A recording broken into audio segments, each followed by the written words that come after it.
Did the Palestinians actually take civilian hostage, or is that fake news? I don't care. Yeah, the occupiers are not I- civilians. There are no civilians there in the illegal military occupation. The guy is essentially justifying that you could kill any Israeli citizen that you want. Every Israeli citizen is an occupier. If you kill anybody, civilian, child, we are in an insane timeline where a lot of people on the left are making insane validations or supports of Hamas killing civilians. This is what a revolution looks like. It's murdering civilians. It's flying into festivals and dance parties and killing and abducting people. Like, all of these people are celebrating like a terror attack. Desert party where they were having a great time until the resistance came in electrified hang gliders and took at least several dozen hipsters. What an unbelievable. Do you have any idea as to how this mess will end? My guess is it's always like battling hypotheticals. like if there was a video of Israeli soldiers like attacking people in Al-Aqsa or some shit, do you think Hassan would have the same energy? Hold up. It was just a video of the idea of shooting at Palestinians in East Jerusalem. They could have had Molotov cocktails. They might have had rocks. They might have actually been, we don't know that, guys. Don't like really, do you think he'd have the same cock energy? Like, a lot of these big leftist figures are more masked off now with how fucking radical they are. Did you listen to Hassan's take on the conflict? A little bit. I've heard bits and pieces, but I haven't listened through all of it on stream yet. Hassan will just say Hamas is bad, and that will be enough for Ethan. I don't think Hassan can say that. He can't say that without like saying Israel bad too. I don't think he can do that. I don't think he will do that. I think Hassan is actually, it's kind of crazy. I kind of assumed that like Hassan was I assumed that Hassan was like, how do I say this? Like aesthetically lefty, but just whatever's popular. But it feels like he's been giving off legitimate tanky energy over the past couple months. I don't know if he actually is a tanky or not. I super can't tell, especially when he went on that one gross podcast, you know? We're going to murder you Yeah. for even attempting this. Oh my god, he's so dramatic. Bro, you're gonna get murdered for starting a lefty super PAC? I don't know if any other political movement could survive such horrible optics. Twitch darling superstar millionaire, hyper-capitalist, hyper-consumers flying in private jets to Burning Man wearing $2,000 outfits with a ring on every single finger leftist Hassan Piker, flying back and forth between his $3 million, $4 million West Hollywood house. I live on a basic necessity budget. Then you've got Second Thought, who literally runs an alternative channel where they test drive supercars. $160,000 car that's more expensive than most houses are. It's wild. After so many vids about climate change, you're gonna upload vids about supercars? Am I the only one who sees the hypocrisy? Do as I say, not as I do. Don't be ignorant. The 6 biggest cruise ships produce more emissions than every car on the road. Focus your anger where it counts. That Second Thought guy. Oh shit, we'll do this later today. No, we'll probably do this very soon. Actually, we'll do this almost now. Let me listen to this and then we'll do something. Did the Palestinians actually take civilian hostage, or is that fake news? I don't care. Yeah, the occupiers I are don't- not civilians. That is what it comes Yeah. down to. Like imagine like if Sorry, go on. Germany, you know, let's say Germany to be non-controversial, invaded the United States, and they said, you know what, since I like how they say, let's use Germany to be non-controversial. Like, oh, let's just compare all of Israel to Nazi Germany. Like, that's such a revealing moment, you know? Like, okay, bro. Cincinnati, Ohio is our ancestral home, and you know everyone knows that's blatantly false, but they take your home, they murder your grandma, they bulldoze like your neighbor's house. Are those people civilians there? No, they're occupiers, and those are criminals. That is, there are no civilians there in the illegal military occupation. Yeah. So that's number one, very beautifully put. Number two, much more importantly, the track record of Palestinians has been 1,000 times better than that of the Israeli occupation. I don't know why, but I guess I was expecting more from ST regarding NSE. Won't make that mistake again. I don't know what the fuck you're talking about. Who is ST? Is SCE not so erudite? I don't know what ST is. despite the fact that Israeli occupation does not need to brutalize. They already have all the power. Yeah. But they still choose to do far, far, far, far, far worse. The worst that will happen to a person. Oh, second thought. Why not just say second thought? Are you like, is your time so valuable? You're like working these huge corporate accounts and you come over to my chat and you're like, you know, I bill $600 an hour. I need to abbreviate every fucking thing I say. Like, bro, why? Person in Palestinian custody is that they're going to be like auctioned off for a prisoner swap, which is the historic track record also. Yeah.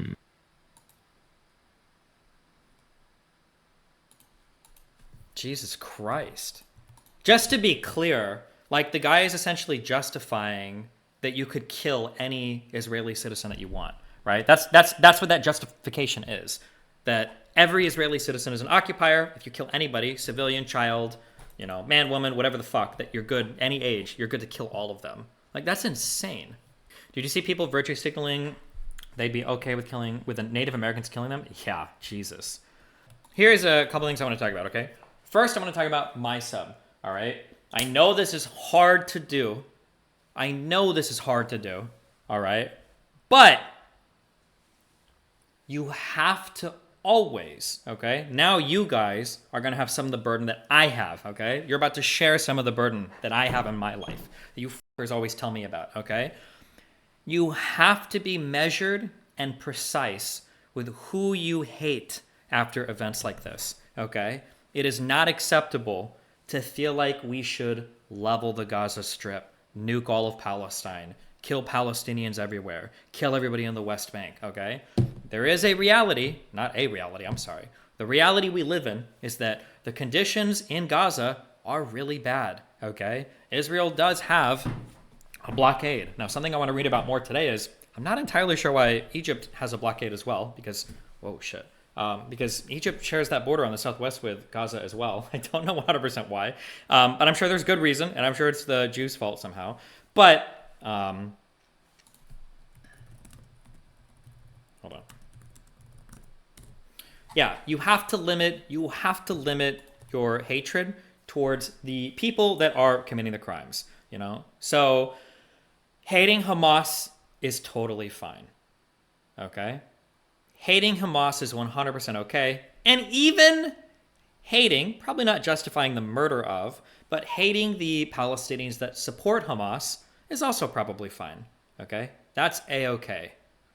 However, yeah, calling for the death of all Palestinians, I know that is bad. You shouldn't do that.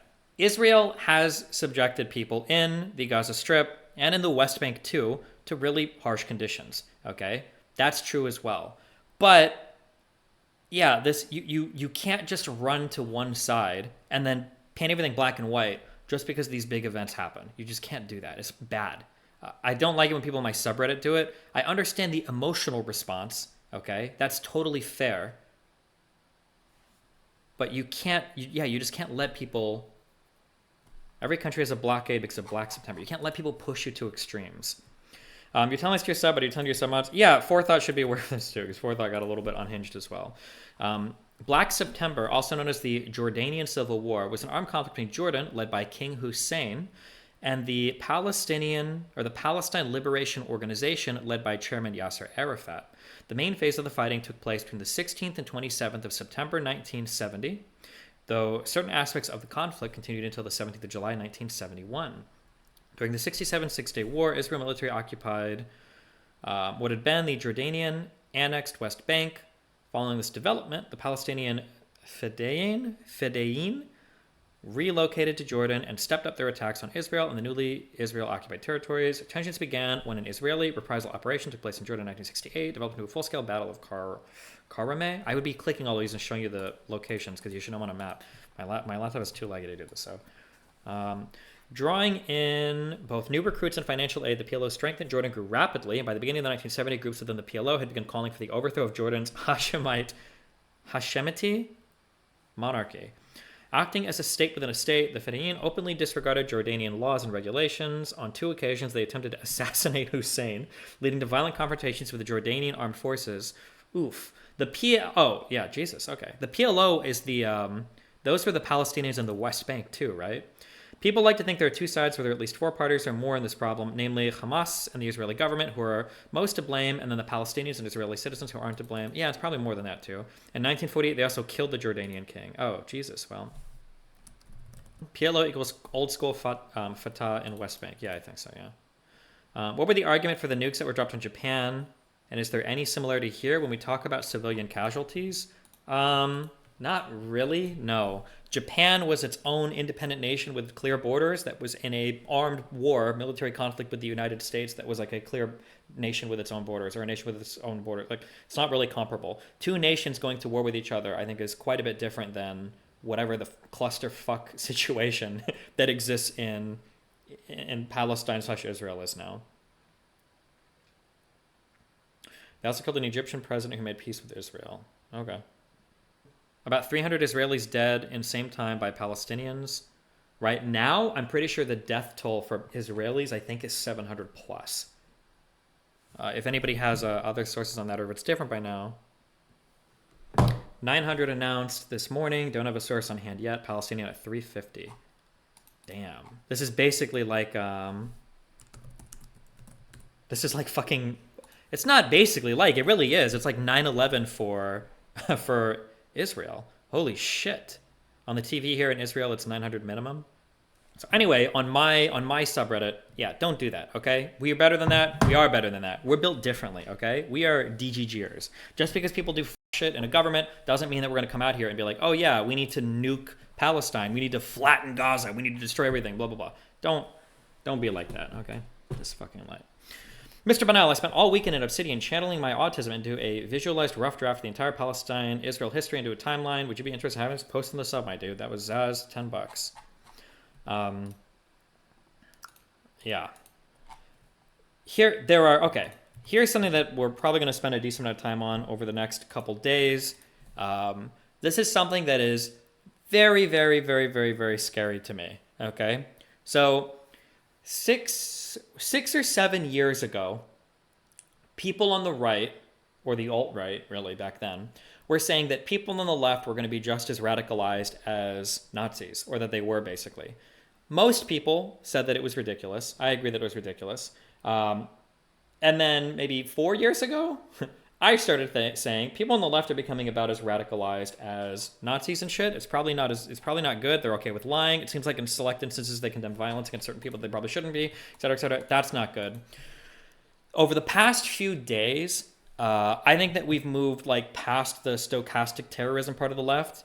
We are in an insane timeline where a lot of people on the left are making insane validations or supports of Hamas killing civilians. It is wild the amount of ultra high engagement tweets that I've seen from lefties that basically are celebrating Hamas's attacks or explicitly supporting Hamas killing Israeli civilians. That is not good. And I think we're like one step removed from like the internet radicalization to murdering people in real life arc. We're like one step removed, I think, from lefties doing terror attacks in real life. That is not good. It is very scary. And I think more people need to be having a more stringent response, or like hardcore reaction, not reaction, I say, but like response and disavowal to these types of talking points. The idea that, yeah, this is what a revolution looks like. It's murdering civilians. It's flying into festivals and dance parties and killing and abducting people. That shit is wild to me. People like Hassan's statements, that Frogan loser, her statements. I think I've seen things by Denims. These types of statements are absolutely fucking unhinged. It's so because the relations are so complicated. There's no one video or article you can read to get all the facts. Yes, and then also, I want to remind people of like, there's two things that you need to have in your head a lot. Okay, there's two things that you need to have in your head a lot right now. One is something that a lot of people are talking about, and that is that the history of a region is really important. Okay, that is true. That is true. But there's a second thing that's also true, and that is that history is totally irrelevant and means nothing. Okay? Now, in some ways, history can be instructive to say, like, how did we get here? How did the situations end up where they are right now? Okay? History can be important in giving us answers. However, it is total bullshit when people try to use history to justify like modern day conditions or to try to make statements about modern day people. We know this intuitively because when we're in the United States, like, how many times have you heard a conservative say, oh, well, the Democrats were the ones that opposed civil rights? And what's the response? Yeah, in the fucking 60s. Why the fuck would I care about what the Democratic Party said in the 60s? Like, if you want to be honest, I don't give a fuck about the Republican Party in the 2000s. Like, do you think the Republicans under Bush have literally anything to do with the Republican Party under Donald Trump? These are fundamentally different people. The neocons of the 2000s are nothing like the Trump-era Republicans that exist today. And that's just one political question, which is, where do people stand politically? One political question revolving one political party in one country in just 20 years. So the idea that people say, I'm not going to sit here and say history doesn't matter, right? Having a historical analysis or understanding of things is important to show us like how we got here. But people that are trying to justify certain things based on history is like, oh, well, we know that Israelis think this because in 1948, when they were given their land, or in 1962, we're like, bro, no. That's not how anything in the political world works anywhere in the world. Nobody in the world does that. Nobody thinks that way. Nobody does anything like that. Like, bro, in the span of like 20 years, dude, after World War I, you got the dissolution of like 4 of like the largest nations on the fucking planet, okay? Things look way different pre and post World War I in the course of 15 years. Right? People look way different around the world pre and post World War II in 15 years. Look at how different the world was in the 80s versus the 2000s, pre or post the Soviet Union. Yeah, I just want to be really clear that when you have people running around saying like, oh, historical analysis is necessary to understand everything, blah, blah, blah, kind of, but also kind of not. You can't use things that happened in the 20th century to justify like terrorism in the 21st century. That's insane. If you start going that route and using those types of justifications, you can justify almost any type of violence imaginable. Right? I could take a group of white soldiers and go on an SJW crusade through almost all of Central Africa, killing every black person we find because they were the ones that sold the original slaves, right? They were the ones that empowered white colonialists to buy and sell people based on the color of their skin, right? That's just an insane... Or I could justify the Aztecs tearing through and murdering everybody in probably Central and North America, probably, depending on how far north you go, right? Or at least Central America. Or I could justify natives stealing arms from the US government and then going south and fighting Aztec people from, I don't even know who their descendants are. Like, it's just a wild thing to say that, like, we're going to use a historical analysis to decide, 20 years ago or 100 years ago, how we're going to treat people today. Nothing in the world works that way. Nobody makes decisions like that. There are no Aztecs left. I'm sure they have descendants, right? I have no idea. I don't know shit about Central American indigenous people. But yeah, nobody in the world thinks this way. No politician makes decisions like that. No individual thinks this way. Anytime somebody starts saying, well, actually, we need a historical, they're probably trying to justify some shit that is unjustifiable. Because if you've got to go back more than 20 or 30 or 40 or 50 years to try to explain why you're doing what you're doing now, it's probably because what you're trying to do now is really fucked. Okay? Yeah. Just keep that in mind whenever you say shit about, or whenever you see people saying this, like, oh, like historical, blah, blah, blah, like, bullshit. Fuck you. History is really important to tell us how we got to where we are today. That's really important. But it doesn't morally justify what's going on today. Meanwhile, Destiny always brings up the Holodomor. When have I brought up the Holodomor to criticize Putin? What? I bring up the Holodomor when people want to talk about the Soviet Union because the Holodomor happened in the Soviet Union. Are you fucking retarded? Why would they? Israel bomb civilians, so you bomb them back? While it is true, Israel has killed civilians, I'm pretty sure nobody argues. Are there people on the left arguing that Hamas doesn't use civilians as shields? I don't know like what level of propaganda we're on right now for anti-Israel shit. Also, if I could implore my fan base to keep one thing in mind, okay? And now this might change in the future. But I don't think that the sentiment right now among the left is anti-Semitic. It is heavily anti-Zionist, But when you guys are running around saying like, oh, these people hate Jews, these people are anti-Semitic, that's not true. It's anti-US foreign policy, it's fuck America, and it's anti-Zionist, but it might become anti-Semitic in the future, but it hasn't taken that anti-Semitic bend yet. Just be aware of that when you're criticizing these people, because you're missing like what's going on, or you're missing why people are so like ass pained on the left over everything. It's just because of a hatred for US foreign policy and a hatred for Israel in general. It's not like, I don't think it's as anti-Semitic as people make it out to be. Now, there might be some elements of anti-Semitism in it, but when I look at like the really large figures on the left that are championing this stuff, it's not, yeah. They are hardcore enabling Nazi-level anti-Semitism from Hamas, though. Doesn't matter that they don't personally feel antagonistic to Jews. I think it matters. You could say that it doesn't, but I think it's, but just like how I, didn't want to call Fuentes a Nazi until he went completely mask off, I would say the same about the left. I wouldn't call them explicitly Nazi yet, because Nazism or anti-Semitism is not the source of their ire for Israel. The source is any U.S. foreign policy, and the source is like, just that. Honestly, it's just that. If China was supporting, like, what were the arguments that Hassan made for China invading Tibet? That they were religious extremists that weren't giving rights to people? In America, when I say something like this, people get very upset. We talk about the Dalai Lama saying "suck my tongue" or whatever, but like that's not far from the norm in normal Tibetan existence before the Communist Party came in. I'm sorry. I must be misunderstanding him.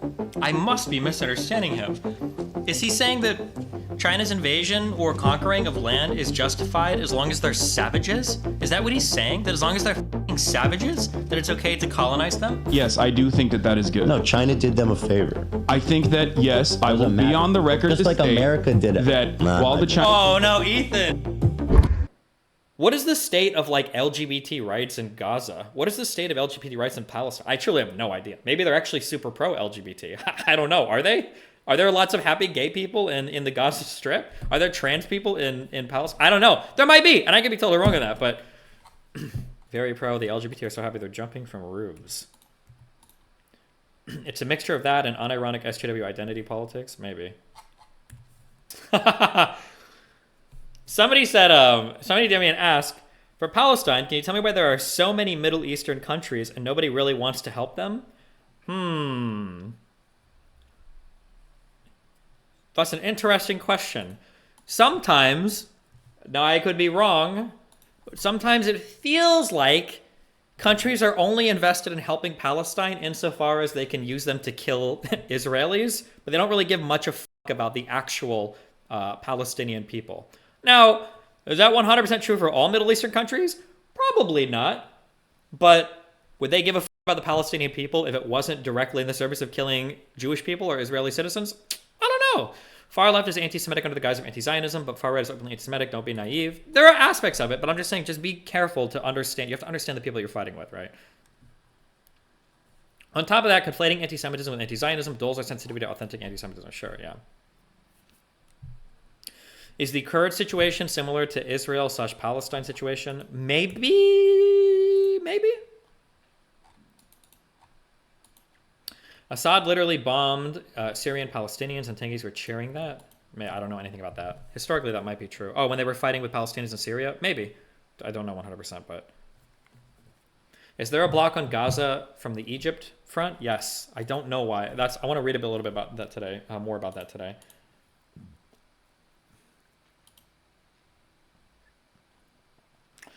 And then second question, can you explain the lore behind why Muslims despise Jews? Why is it I don't think it's so much that Muslims despise Jews. I think it's that the whole world hates Jews. Muslims especially, but I think they got into a lot of conflict, like geopolitical conflict, because they were kind of spread through a lot of even territories where Muslims had majorities, and they kind of sort of oppressed Jews there, like made them pay more in taxes, or sometimes were harsher than that. Like even in the original areas of Palestine, I believe, somebody correct me if I'm wrong, but I think even in the Ottoman Empire, I think around 10% of that Palestinian territory was still occupied by Arab Jews. It's not like it was only Palestinians or there were no Jewish people there at all. Like there always have been like Jewish people. I'm pretty sure there have always been Jewish people in Palestine. But though back then, they also used to call them Arab Palestinians. But I think today, Palestinians don't like to be called Arabic at all. They don't like that Arabic add-on at all. They just want to be Palestinians. I don't know if that's because they feel a stronger They just feel like a stronger attachment to that land, so they don't want the Arab moniker at all. But isn't it fair to call it a result of colonialism rather than just historic anti-Jewish sentiment? Yeah, but the problem is that, like, the whole world is built on invasion and colonialism. Where do you think every single country ever came from? Okay? All of it has been invading and conquering people. That's how it works, right? The Ottoman Empire lost World War I. Austria, Germany lost World War I. They broke up. They don't exist anymore. Oh God, what was the other huge nation after World War I? There was a dissolution of 3 massive nations after World War I. Was it Prussia? And the Ottoman Empire, right? These 3, they lost. It was Austria, Germany. It was the Ottoman Empire, and I think it was Prussia, right? These 3 countries basically dissolved after maybe Russia too. Prussia was part of Germany. I'm sorry. Hungarian Empire might have been the one. Austria-Hungary. Fuck these loser countries, okay? Yeah, but like they lost the war, their territories dissolved, and then there was a whole bunch of like resettling of territories post World War I. Like that's what happened, you know? And the idea that you can go back and freeze frame at any one point in time and say that like, oh, well, hold on, we should respect these borders. Like it just doesn't work that way. It just doesn't work that way. I'm sorry, it doesn't. Like nobody can go back and say that like this is the right time to freeze frame everything, because you'd be in an impossible situation trying to sort out anything. Hold on. Did Tiny justify any colonialism in the Middle East? I'm sorry, wasn't Muhammad like a literal fucking warlord? The out of here with this apology of like, your colonialism is bad when you do it, but it's okay when I do it, okay? You. There were the Christian Crusades. Pretty sure there were the fucking, not the fatwas. What was it called when the Muslims did their crusades, okay? Listen, the whole history of the world has been built on conflict. It's only been relatively recently. The caliphates. It's only been relatively recently they've been like, okay, chill, settle on what our borders are, and we need to stop taking over countries, okay? Maybe like really barely in like the past 30-ish years, maybe, right? Since the fall of the Iron Curtain, I think we've all, for the most part, kind of settled. But then even in that, right, you've had the breakup of Yugoslavia, you've had Kosovo, I think, was made a country. Like there's still like a little bit of rigid, for the most part, absent, you know, any like crazy genocidal shit, we've been pretty settled, okay? Talking about colonialism now is just stupid. You're not like, I super think that anybody that brings up colonialism about how to solve modern day political any problem just needs to shut the fuck up. It doesn't contribute to the conversation at all. You can never go back in time and freeze frame where the borders of any country should be. It's not realistic. It doesn't work. And it hasn't been the history of the entire world. Mob chants of gas the Jews and f the Jews at Sydney? No shot.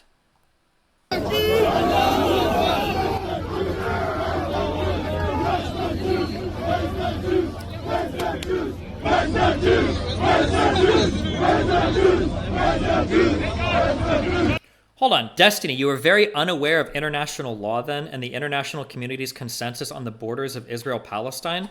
I'm sorry, when you say international community's consensus, are you talking about like the Gulf states and like Iran and like the UN and everybody else in the world agrees 100% where the borders of Israel-Palestine should be? I'm sorry, I'm just trying to understand. Do you think that there is like an easy consensus there? I don't even think there's a consensus among Israelites or Palestinians on what the the border should be. So I don't know what the you talk about when you say there is an international consensus. I'm pretty sure most people, for instance, say that like I feel like pulling back the settlements from the West Bank would probably be a good idea. But again, it's hard because every time here, the problem is Jewish people or Israelites. Is Israelites even a modern term? Does anybody say Israelites anymore? I don't think anybody does. The citizens of Israel will say, hold on, you want us to pull back our settlements, but when we do that, we're worried that we're just going to get attacked more, which historically has kind of happened, okay? Every country around Israel kind of wants to kill Israel, okay? Making the argument now that, like, listen, please, okay? You pulled back the settlements in Gaza. Remember in 2005, you pulled all the settlements out. Why can't you do that in the West Bank? Is because now they're going to say, oh, well, how's Gaza going? How's the Gaza Strip doing right now? The place that we pulled the settlements back from. Why the fuck would we pull settlements out of the West Bank when we just had fucking Jewish 9/11, okay?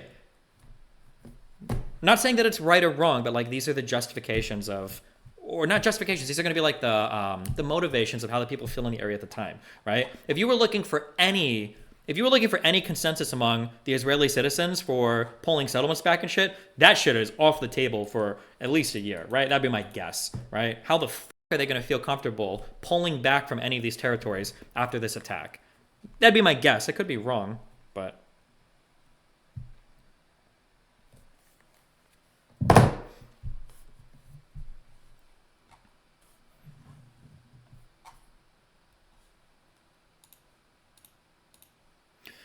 Also, the Hamas charter quoting the prophet for killing Jews, Article 7. Yeah, to be fair, I believe, I think it was just the first Hamas charter that said they wanted to kill all Jews. I don't know if the modern Hamas, I think they amended their language a little bit. Didn't they soften their language on killing all Jews for the current Hamas people, like 20 years later, I think?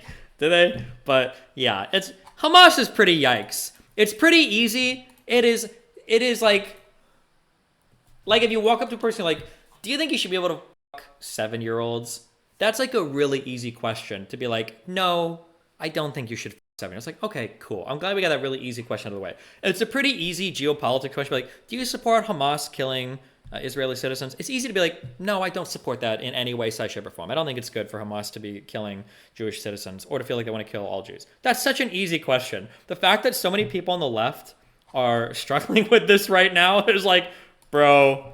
But I mean, like, to be fair, Hassan did say America deserved 9/11. So, deity, aura. How does Israel get justice in the eyes of its people while avoiding civilian casualties since Hamas is using body shields? I mean, I don't know. Good question. That's difficult. Isn't a critical point of the West Bank conflict that it includes large sections of Jerusalem, which is a historically important piece of Jewish history? Is it? I feel like when I look at a map of Jerusalem, and I could be wrong because I don't know all of the territories. Or I don't know, like the historical territories of Jerusalem, but it feels like, isn't most of Jerusalem like owned by Israel right now? Doesn't the West Bank just have like a little section of East Jerusalem?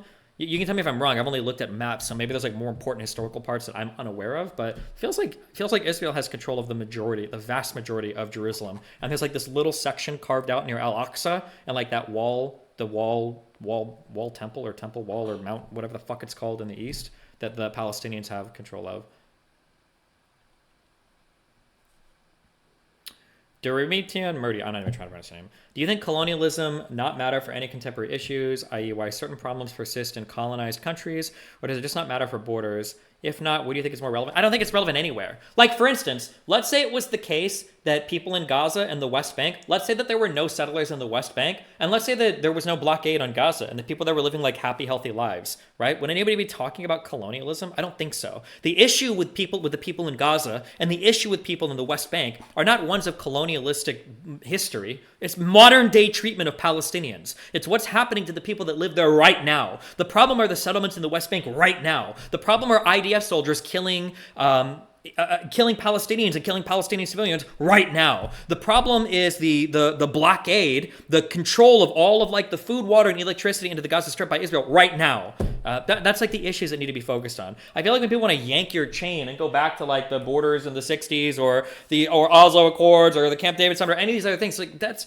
the issues are right now is what we need to focus on. Again, a historical analysis can be instructive for how we got to where we are today, but I don't think it's why people are mad today, right? But also I could be wrong. Jordan Peterson, America should not help Ukraine, not our problem. Ben Shapiro, America should not help Ukraine, not our problem. Matt Walsh, America should not help Israel gets attacked. Good one. You have to understand, the IDF doesn't kill civilians on purpose. Come on. They are killed as collateral because Hamas does some shady shit.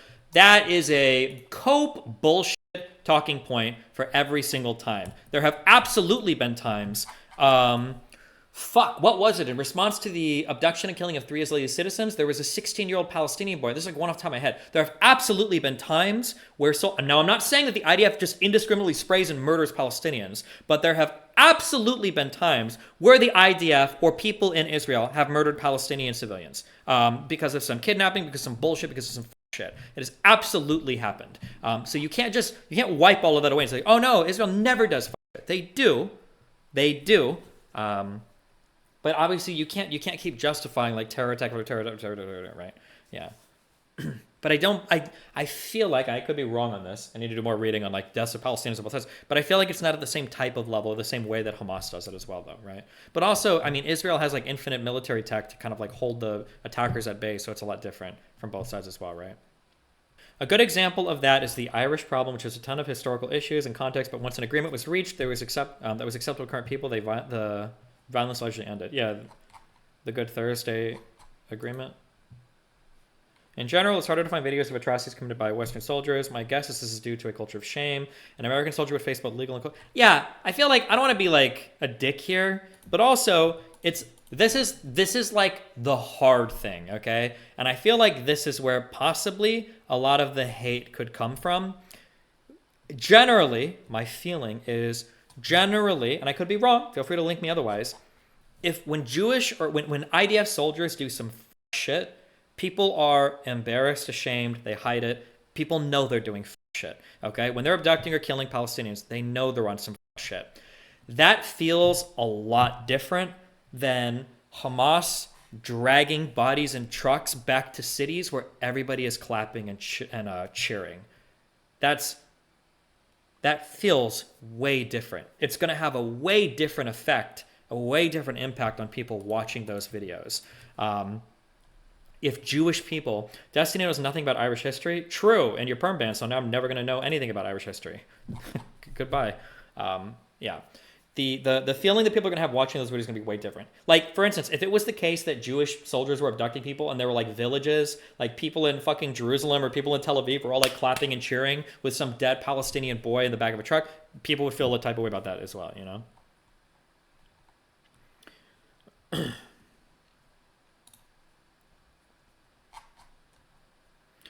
This reminds me of when children hit each other and the other one keeps saying the other one started it. This will never end because the other always feels provoked. Yeah, sure. Yeah.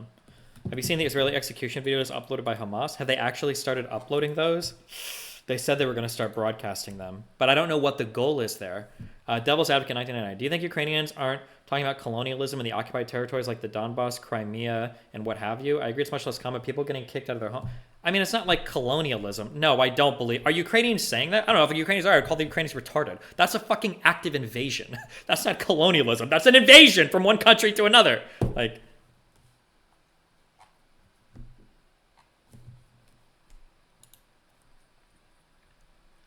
somebody asked, do we not punish war crimes anymore? War crimes are complicated. I think war crimes they're not like war crimes. They're more like war guidelines, I think. Like, if people really fuck around, you can get held in your own courts, but I don't think people will generally submit to courts of other countries for, like, war crimes, unless you're doing really fuck shit. Like, for Abu Ghraib, I'm pretty sure there were U.S. soldiers that were discharged and a few got charged with crimes and stuff, but I don't know if we do international courts for that at the moment.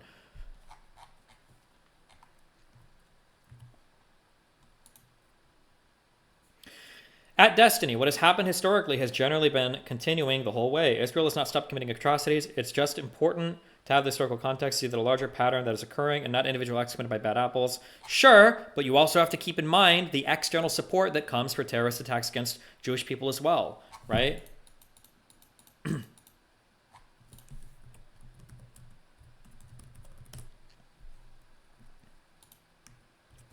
Like, during the first Gulf War, I'm pretty sure Saddam Hussein was literally just firing Scud missiles off at fucking Israel. He was just like, let's just shoot a few in that direction. Because he knew that, like, the Gulf states and every other Middle Eastern country hated Israel so much that if Israel got involved in the Gulf War, every other Middle Eastern country would bounce. They'd be like, oh, the Jews? You think I'm fighting alongside the fucking Jews? Good one, Chief. I'm bouncing. Like, everybody hates Jewish people in the Middle East, okay? People keep talking. If you want, here's the thing. If you want to talk about history, that's fine. But you also need to talk about geography as well. This isn't just an Israel-Palestinian problem. It is an Israel versus the entire Middle East, with Palestinians being used as a conduit for really anti-Semitic and anti-Israeli violence from every other country. That's always the problem. If this was just Israel and just Palestine, that would be a different question. There's a blockade in Egypt as well. Okay? Don't forget that. Other countries in the area, okay? Hezbollah wants to fucking murder Israel, okay? Iran and the IRGC want to murder Israel. The Gulf states are like, I think at this point, the Gulf states are like lukewarmish. with Israel. But hold on, am I wrong? Which Gulf state was it? Was it Qatar that put out a statement saying they hold Israel solo responsible for what's happening, or was that Iran? Who put out that statement? I think we read this on stream a few days ago.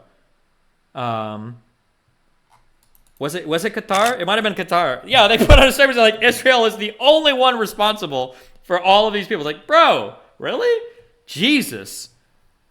Destiny, Qatar hates Israel. Qatar's hosts Hamas's leadership and funds them. Okay, I wasn't even aware of that. That's like more relationship stuff that I would need to read into. The UAE stood with Israel as well. That's good. Egypt's situation is precarious. If they lift that blockade, it increases instability in Egypt. It will be a nightmare fuel scenario. As in, they're 110 million on a knife's edge. It isn't like just they don't like Palestinian thing. Okay, but do you think that Israelis might feel like they're on a knife's edge as well, maybe? Egypt has closed the Rafah crossing on the border with the Gaza Strip. The reason for the decision was the IDF's intention to operate in that area, an unnamed Egyptian official told Haaretz. He said the crossing was closed to ensure peace, not at Israel's request. Can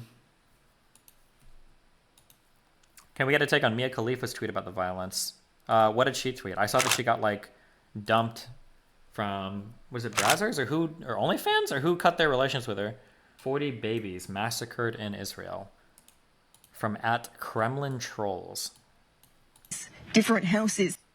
David, it's hard to even explain exactly just the mass casualties that happened right here. In fact, the Israeli military says they still don't have a clear number, but I'm talking to some of the soldiers and they say what they've witnessed as they've been walking through these different houses, these different communities, babies, their heads cut off. That's what they said. I would also say you should be really, really, really, really, really careful. I'm not saying they would outright lie, but you should be really careful about, the same way that we should be careful about what Ukraine says Russia's doing, you should be careful about what Israel says Palestinians are doing, or Hamas is doing. Just always be very, very, very, very, very careful, okay? It might be true, it might not be, but take everything just like with a little bit of a grain of salt. Have you seen any videos of baby heads being cut off? I haven't. I've looked at a lot of bloody videos. I haven't seen any of that yet.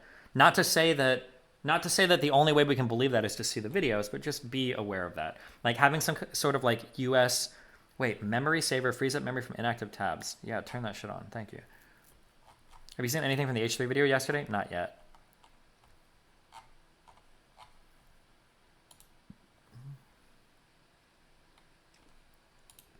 Mia Khalifa tweeting with some Hamas people riding in the back of the truck saying, this is a Renaissance painting. Jesus.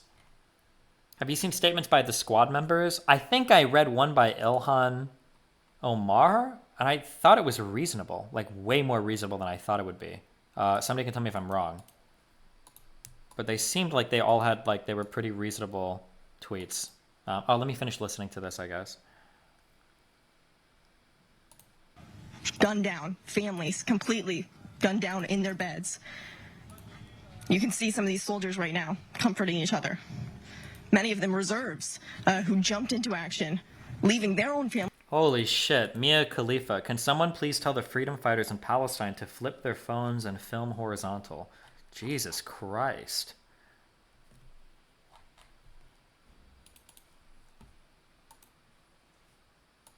Families behind as well, not knowing the sheer horror that they were about to come to.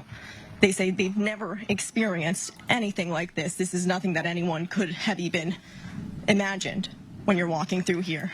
Baby cribs thrown to the side. I'm sorry, this sounds like, maybe I sound like really cold. Does she need to be crying? She's just a reporter. Does she go and see the dead babies? If she saw the dead babies, then she can cry. I'll give her props for that. But come on, bro.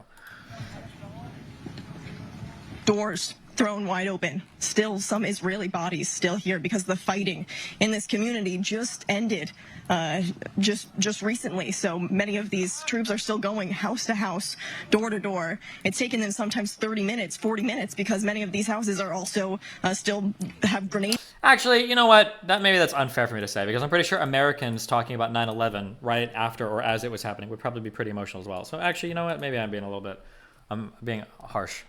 And then booby traps. In fact, as we're trying to get closer to some of these scenes, we're being told, no, get back from some of these Israeli military because there are still grenades in the area. I want us to keep walking through, continue to kind of see the destruction that's happening on the ground here. Even something as simple as a soccer net just left to the side here as people were with their families playing. I see in the distance more bodies being covered, all the while as they're covering these Israeli bodies trying to evacuate everyone else from the territory, taking all of the casualties out of here. It's also littered with... Why do you think Israel had such a weak border presence and took hours to respond? I can't confirm any of this. If there are any good articles out right now to read on this, I'd be really interested. The thing that I was hearing was that there was a lot of IDF presence in the West Bank at this time or something. But I don't know. The conspiracies, of course... Hold on, I need to change this fucking light. The conspiracies, of course, are that Netanyahu that knew everything was coming. Egypt apparently told him in advance, and they decided to do nothing because we all watch way too many Hollywood movies and think that like a leader will single-handedly know that a massive attack like this is coming and hide all of it from every other part of the administration, and there would be no blowback and nobody would find out, and they'd create the perfect terror attack because we all live in the world of V for Vendetta. Like, yeah. It is a blunder, though. Something fucked up here. Something fucked up. Because, this is a huge attack. And the whole reason why we're friends with Israel is because intelligence is like one of the things they do pretty well, right? So I don't know what the happened here. But I'm sure there will be more reports and more information coming out in the days to follow about the massive intelligence failure that was. With the bodies of terrorists we're hearing from one of... I can't believe Israeli crybabies. They came to a land they do not belong to, literally taking others' homes and lands. They have a top 30 economy. What do you mean they came to a land they didn't belong to? Great Britain had a mandate to put people wherever the they wanted to. You lost World War I. You lost. Just like when Germany lost World War II, they lost all the land that they took. When the Ottoman Empire lost World War I, they dissolved as a country, and it was up to the rest of us to figure out how we wanted to sort things out. Take the L. You lost the war. It was over. Yeah, at that point, it's up to everybody else to delineate your new borders and your territory. That's the whole history of the entire fucking world. You can't run that like, oh, Israel 80 years ago, they came to a place they didn't belong to, blah, blah. You lost. You didn't belong there anymore. You could have been kicked completely out of that fucking country, and there would have been buck off for you to say it. And that's what happened to some people. Some people didn't like us so much. They did revolt, right? After World War I, we tried to draw up some borders. The Turkish people got ass mad. They were so ass pained, they revolted, and that's where the country of Turkey came from. Like, yeah, that's what happens after big countries lose wars. Like, not to say that it's like nice or feels good or blah, blah, blah, but yes.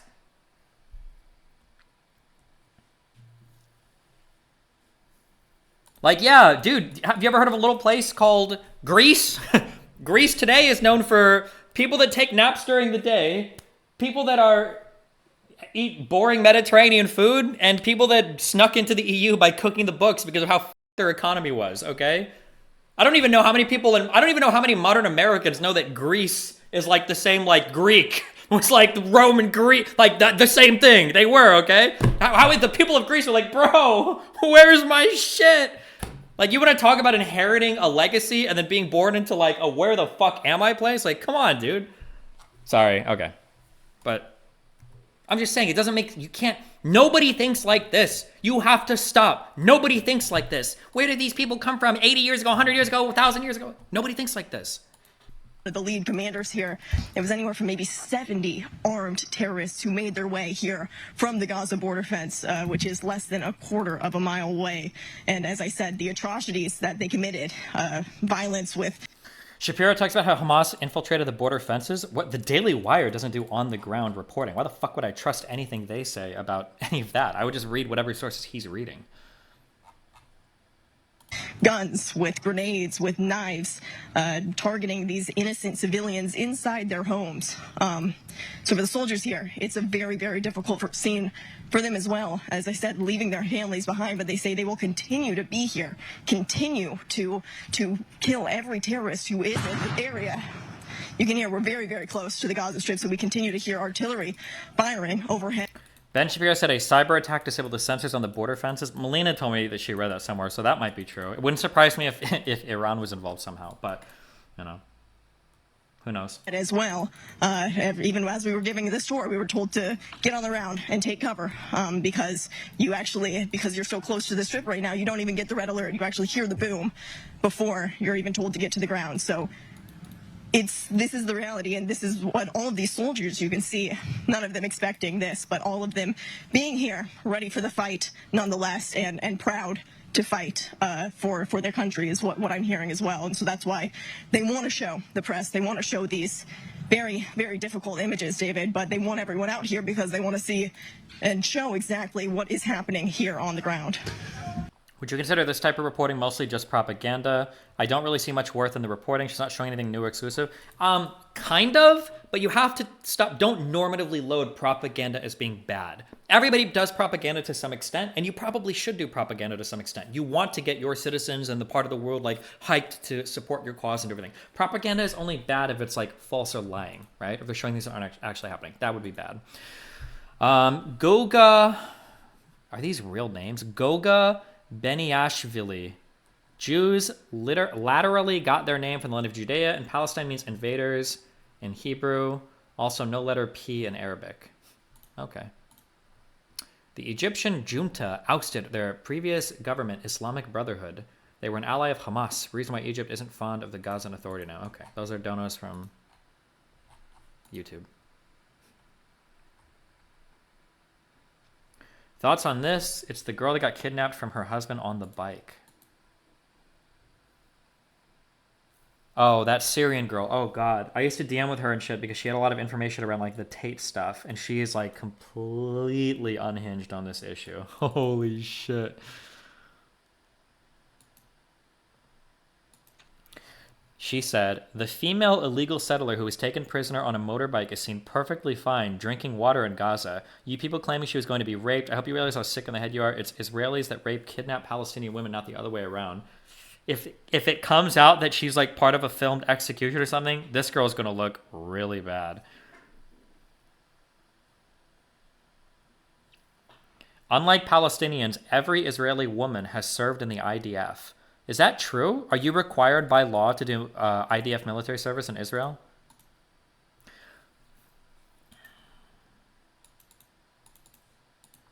People are saying yeah? Okay.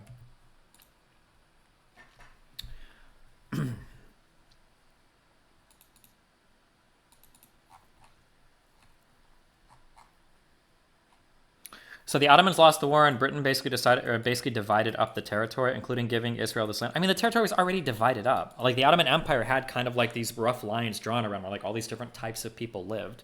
But again, there were Arabic Jews that were in the areas of Palestine in the Ottoman Empire even before the other ones came and they like created the nation of Israel and shit. But also like people have been fighting in these territories for a long fucking time anyway, in the Ottoman Empire and prior to the Ottoman Empire. Like it's not like there's been one peaceful group of people. I don't know why lefties and everybody give this impression. Maybe it's not fair. Lefties give this impression like, oh, in the year zero, Palestinian people lived in all these lands. And for about 1,920 years, we all lived here in these exact same lands peacefully and everything. And then Britain came and fucked it all up. That's not what happened. That's not the history of that region at all. Destiny, I live in Israel. The conspiracy among the right wing is that someone on the inside betrayed Netanyahu and the IDF. Okay. Until the Jew nation attacked. True.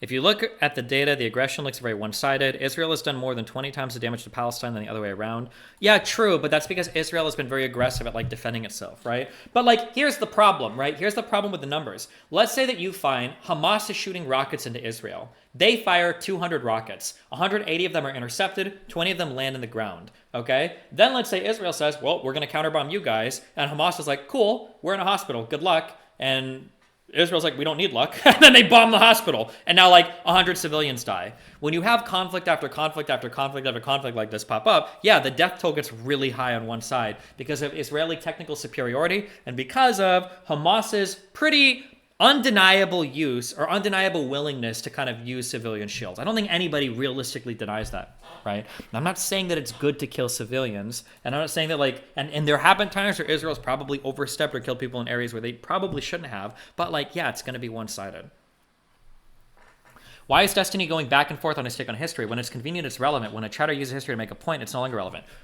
What? I'll argue about history if you want to argue about history, but you can't use history to justify modern conditions or justify what's going on now. I'll only argue about history if you want to argue about history, but it's not. But you can't use it to justify modern actions because nobody in the world does that except for people on Twitter.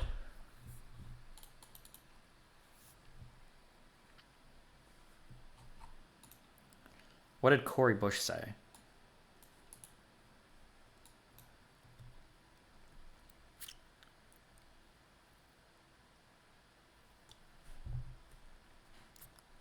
Yeah, true. Okay, Avi makes 2 points. Since when is a country obligated to make the response proportional when a hostile country launches an attack? And then 2, in what universe are the raw, unadjusted numbers of total killed an accurate measurement of proportionality when there is a widespread technological defensive gap? I imagine if Israel didn't have its defensive tech, their death toll would be much higher too. True. Two sides can easily attack each other proportionally while one side incurs many more deaths. Seems like we need to also adjust for other factors too, such as population density, to the extent that targets are deliberately useful or using this for collateral damage discovery. Yeah, true.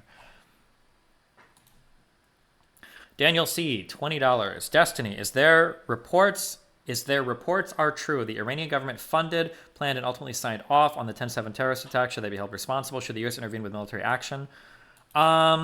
When was the last time U.S. troops were in Israel? Did we do that?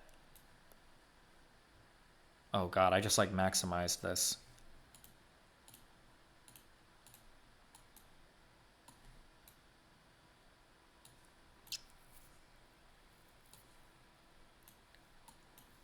Where's Wicked Supreme? Would he know this?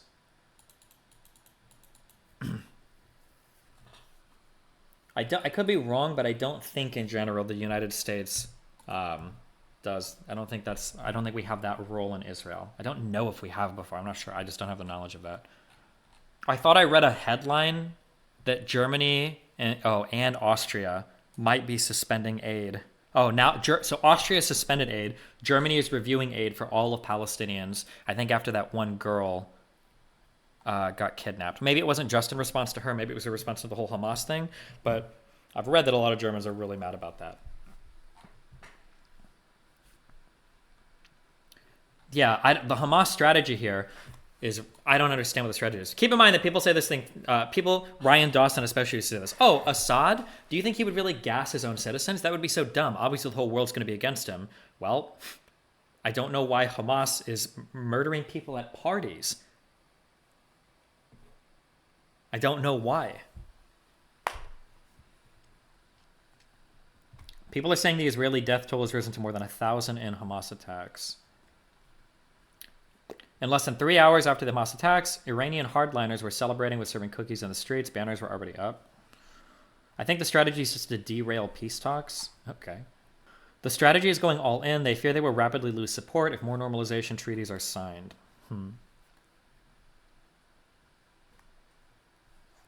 Sweden is also considering withdrawing theirs. Have you seen the list of international people killed and kidnapped? It's like 20 countries. Yeah, that would be really, really, really, really, really bad. One of the reasons why we were able to build like an international coalition around like the 9/11 shit was because 9/11 is, I think even to this day, 9/11 has killed like more like citizens of certain countries than any other like local terror attack, even in those countries. It was a huge deal internationally. And yeah, Hamas killing killing citizens of other countries is like, that's like a big no-no. That's like you're fucking your shit up really hard at that point.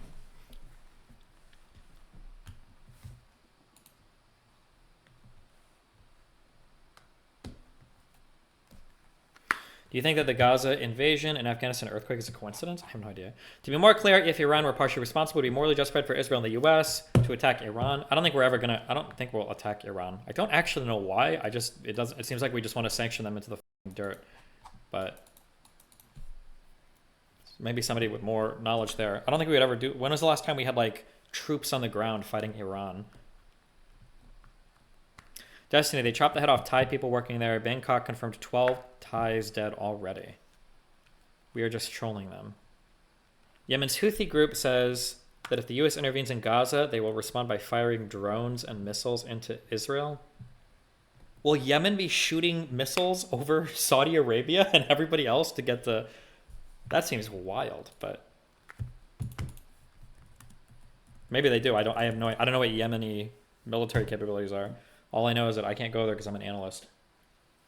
You're 100% right. People forget that Greeks ruled the world via Alexander. Istanbul was Greek only 500 years ago. Now it's 99% Turkish.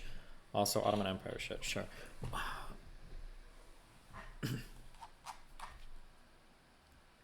Yemen has the second largest military force on the Arabian Peninsula after Saudi Arabia. I did not know that. Did the Nakba in 47 kind of change why and how the Israelis were living and operating in the area from living together to saying, okay, let's mess this place up and take over Palestine?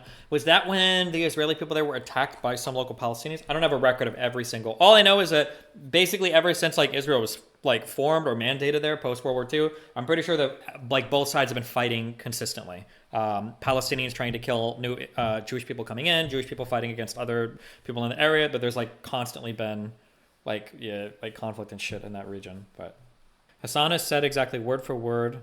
Wait, Hassan has actually said the world would be a better place had the Ottomans succeeded in conquering Europe. Oh, what? Oh, I'm sorry. I was thinking like as a lefty, that's insane. As an American, that's insane. But maybe as a Turkish person, maybe that's not insane. Maybe it's totally normal that you would feel that way. I don't know. For a lot of young men, it's suicide by war, like suicide by cop. But as a group, go out in a violent blaze of glory. It's a problem in all small fighting groups worldwide. Do you think this could escalate into a global issue? Probably not. I've seen unconfirmed reports of U.S. Special Forces on the ground working with IDF Special Forces. That could be true for like training and shit, but that's a lot different than like we're deploying to fucking Israel. Hassan avoids Islamic nations. He doesn't want to live there. Yeah, he doesn't want to live in any of the lefty ones either. Go figure, huh? Destiny, no one knows this, but Hassan gets weirdly nationalist whenever he starts speaking Turkish. Okay, warning, conjecture time. Okay, take everything I say with a grain of salt, and it might just be humorous and it might be bullshit or whatever, but I had a Turkish guy that I kind of knew here in Sweden the last time I was here, and he told me that Turkish people are like de facto like some of the most nationalistic motherfuckers like in any country that he's ever seen in his entire life, and that they are just like on some wild shit. I don't know if that's true or not, but yeah, he says that Turkish people they're very socially smart, and they won't. This kind of sounds anti-Semitic, but for Turkish people, but like Turkish people, they groom well, they take care of this, they're very socially intelligent, or whatever. But like when there's a bunch of Turkish people talking to Turkish people, they're on some wild nationalistic, historically nationalistic fuck shit. I don't know if that's 100% true or not, but I'm just reporting that. Why is Hamas brutality the main focus when Israel has killed and kidnapped Palestinian kids? They killed over 200 Palestinians this year before Hamas attacked. Yeah, but what were the nature of those Palestinian attacks? Was it Jewish IDF soldiers just walking in, kidnapping people, bringing them back, video recording it, and then having people cheer on as they killed civilians? Or was it like in response to at least perceived violence? That's the problem, is people always argue over every event, right? It happens in that Al-Aqsa mosque all the fucking time. Nobody's more nationalist than someone from another country living in Western Europe. Okay. I've had chats with a few Turkish people and can have similar vibes to Serbian nationalists. Yeah, and it's ironically the Turkish expats who are the most radical in their nationalism. The ones in Belgium are the most pro-Erdogan motherfuckers you'll ever see. Cutting food, water, and electricity is aggression against civilians. Hamas has enough stockpile and it won't harm them. Yeah, but I think the Israeli justification for that is that I'm pretty sure Hamas enjoys pretty widespread support in the Gaza Strip. So like unironically, Israel is seeing a lot of the people of the Gaza Strip are saying like, hey, you have to stop supporting Hamas, right? But do you think the proverb history repeats itself has damaged people's analysis? Yeah, that doesn't mean anything. History repeats itself. Like the world changes. Like things are a lot different now than they were 200, 500, 1,000, 10,000 years ago, right? Israel tells Egypt that they will strike any vehicle that carries aid into Gaza from the Rafah border crossing. This is the only crossing between Egypt and the Gaza Strip. Damn. Western leftists have lost the plot. Gleeful support for the massacre of innocents is simply inhumane. This is an article by Noah Smith. Looks like it was published today. The first picture is a picture of that. Was this in the United States? Well, I think this might have been the New York City protest where there's like a brown person is holding up a phone with the swastika logo on it. And then there's Palestinian flags waving in the background. Can you link it? Yeah, sure. Here you go.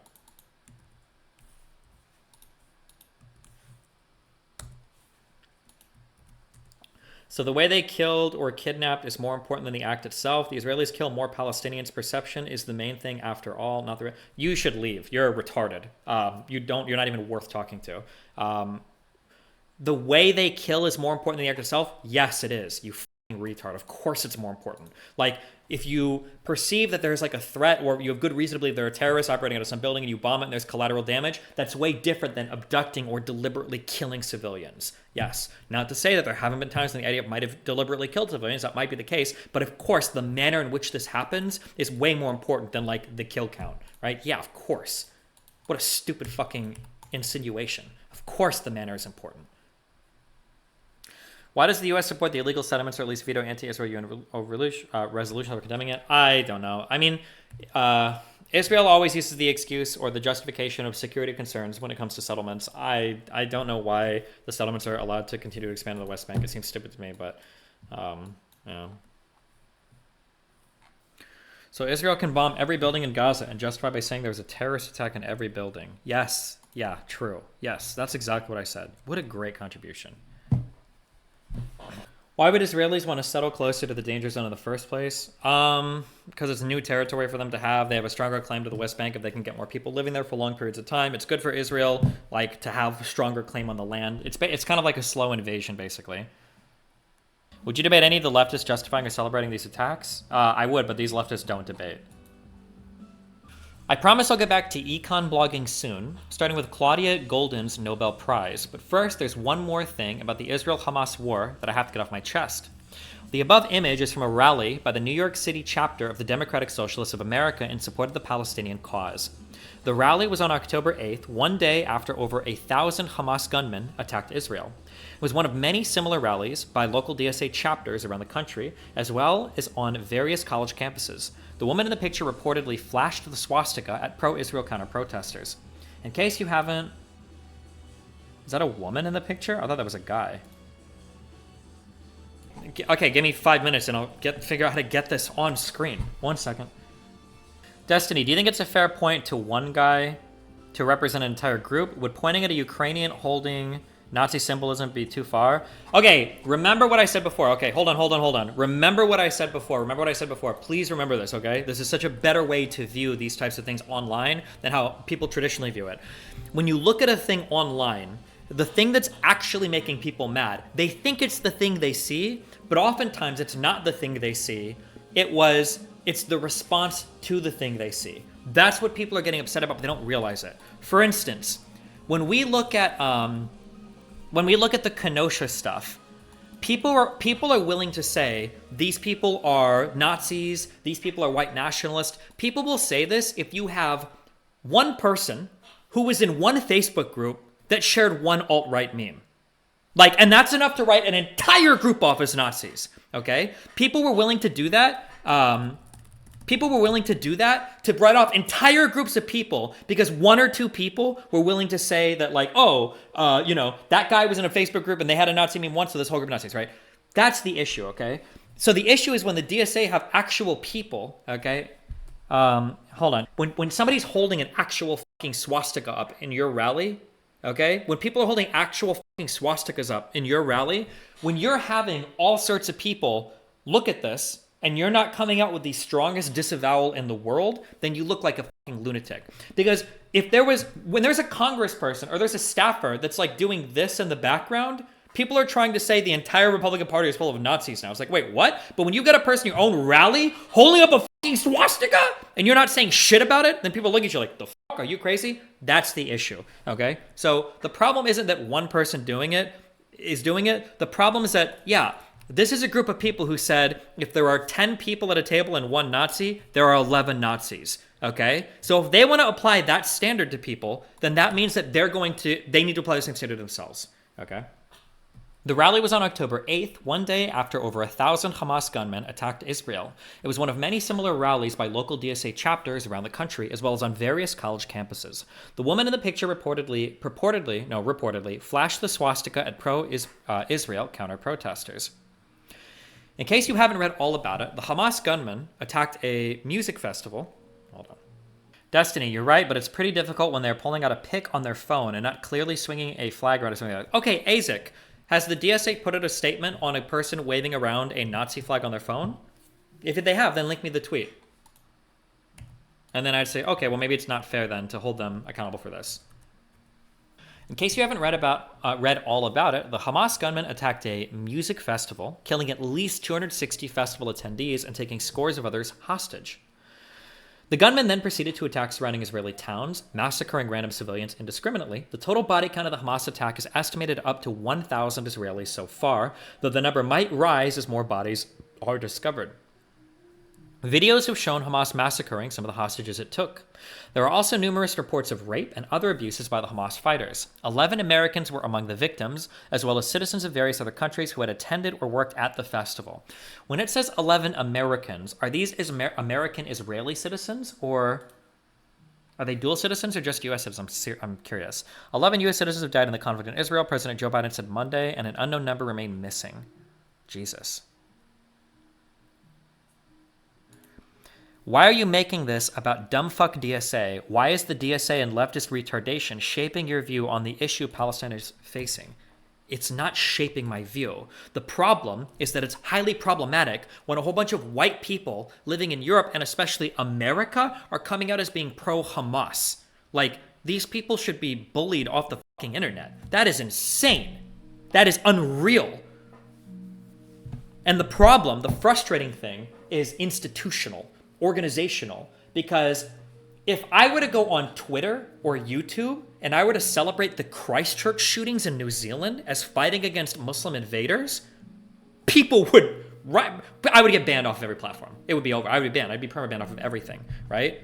Like, people look around and they wonder, like, how can somebody like Lauren Southern be driven to go to the Mediterranean Sea and shoot flares at immigrants? It's because of this type of shit. It's when you see people on the left can act with impunity, saying like Hamas is doing a good thing and it's actually justified and based to murder, rape, and abduct Israeli citizens. If there was ever I don't know of any more radicalizing moment on the internet than seeing tweets with over 100,000 likes celebrating that sort of terrorist activity. That's wild.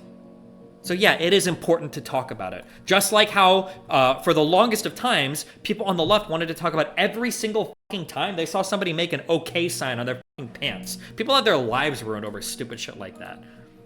But also, if you think, bro, 11 dude, if there were American hostages executed on video, and bro, if you think that Israel's treatment of the Gaza Strip is bad, bro,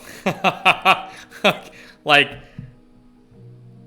if U.S. military action happens, I mean, we would be careful. It's not like we would destroy the whole place, but like, why is there so little pressure from Palestine supporters against Hamas leadership? Well, why the fuck would they protest against? They're getting fucked by Israel. I doubt the average Palestinian gives a fuck. I don't think I would even expect Palestinians to speak out against Hamas. I don't know what my expectation there would be, but Emma Viglin's tweet. On Indigenous Peoples Day, it's important to stand with the colonized and formerly colonized people of the world. That includes the 2 million Palestinians living in the world's largest open-air jail, half of whom are children who are without food, electricity, and clean water. Half the people in Gaza are under the age of 18. Is that true? Good tweet, Emma.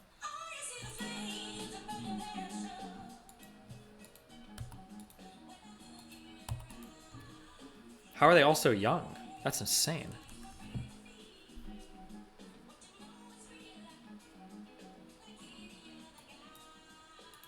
%50 of people are under 24. Oh, is 24 is the cutoff for children now? Is that what we're defining? I mean, I'm sure if you put the number up high enough, I'm sure you could get there, but okay. So we just read a paragraph about all the stuff that Hamas just did, right? This is the kind of action that would be rightfully denounced as a war crime in any war. I'm a big supporter of Ukraine, but if Ukrainian commandos massacred a Russian music festival, I would condemn it harshly and demand that the Ukrainian government make sure it didn't happen again. But many of the American leftists holding pro-Palestinian rallies gleefully celebrated the targeting of civilians as an act of liberation, even joking about the murders. For example, you can watch a video where one of the speakers at the NYC rally says, and as some of you might have seen, this is a quote, and as some of you might have seen, there was some sort of rave or desert party where they were having a great time until the resistance came in, electrified hang gliders, and took at least several dozen hipsters. That's unhinged, guys. Holy shit. That is unfucking hinged. I kind of want to hear that video. Hold on. Destiny, we found him too. Eugene per year. He's a Russian media agent, Destiny, and has yet to be disavowed by the broader DSA. That wouldn't surprise me. I think Second Thought has, because Second Thought has direct affiliations, or he's part of, I think, the U.S. Communist Party too. So it wouldn't surprise me if a lot of these guys in a roundabout way are. Okay. Keep in mind, now remember, you have to walk a higher path, okay? We have to play by better standards because we're better than these people, all right? But it's hard because people will say, hey, it's Hamas, not all Palestinians. But when leftists are celebrating this violence, they don't call them Hamas. They call them all Palestinians. People want to delineate when it benefits them, and they want to obscure when it benefits them. Like, oh, you're saying there should be violence against Hamas? Well, bullshit. Or violence against Palestinians? It's not all Palestinians. But when they're celebrating it, they can't celebrate Hamas. They want to celebrate all Palestinians, even though it's Hamas in the text, right? Don't let people get away with this bullshit. But also, don't do it yourself, okay? Okay. When the Palestinians broke through the fence, they put the F-35s on trailers. Like, all of these people are celebrating like a terror attack, right? All of these people are celebrating a terror attack. Honest to God, so here is I don't know if I've ever talked about this before. This is the one thing, this is one of the biggest, I don't normally have a lot of like boom moments in my life where I'm like, oh my God, my whole political ideology is changing. There was one thing that happened to me when I think it was 15 or 16, that started to radically change my political beliefs, that started to set me down reevaluating. I think this is what changed me from Republican to Libertarian, and then eventually I went from Libertarian to left. And it was when I saw people who were in New York City who were protesting the construction of new mosques. It was a new mosque that was kind of close to, I think it was in Manhattan. It might have been kind of close to Ground Zero. And I saw those protests happening. And I was like, hey, 9/11 was crazy, I agree. But part of the coolest thing about the United States is that like we always have like freedom of religion. We always have these types of freedoms. How are you going to go and protest religious people building like a house of worship?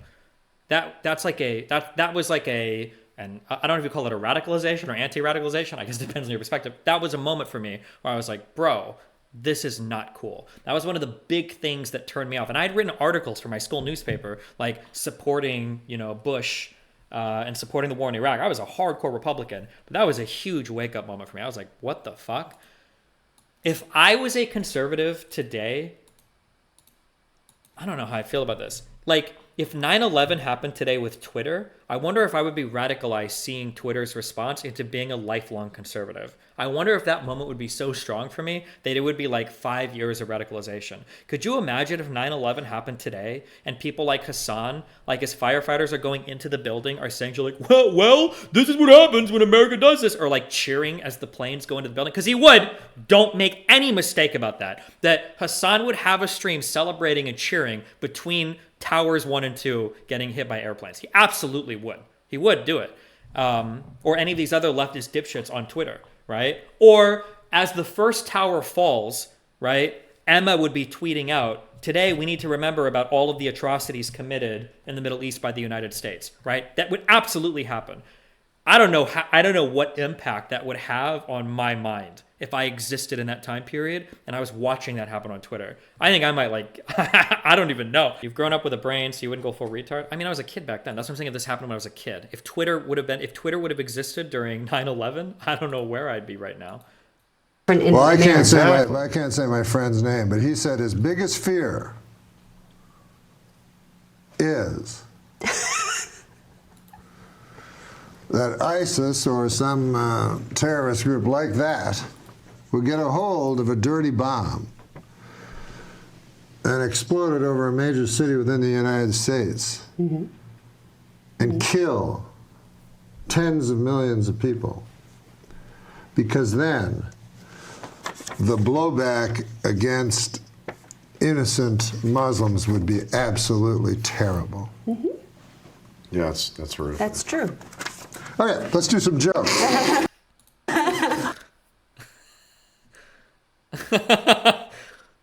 Jesus. Okay. Wait, did the people on the show not understand the joke, or did they just not laugh on the joke or that show? Or am I thinking of that joke way differently than he intended? I'm so confused right now. Was the joke that like why is that the first place your mind goes to, or okay? I feel like they didn't understand. Okay, I don't know if I was being retarded or not. They put the F-35s on cameras. There was some sort of rave or desert party where they were having a great time until the resistance came in electrified hang gliders and took at least several dozen hipsters. What an unbelievable statement to have everybody here clapping. Like, that's so unbelievable. But nobody had seen this coming. Every Israeli official said it was a complete surprise. And I think we have to sit with that, because as of just a couple days ago, they said that surprise wasn't possible. They said we control every inch of Palestine. No, they don't! They said we have walls, we have cameras, yes, we have traitors too, and there's nothing they can do that we won't see or what we do. They were so arrogant. But just less than 24 hours ago on the land, from the sea, and from the air, the people of the Gaza Strip,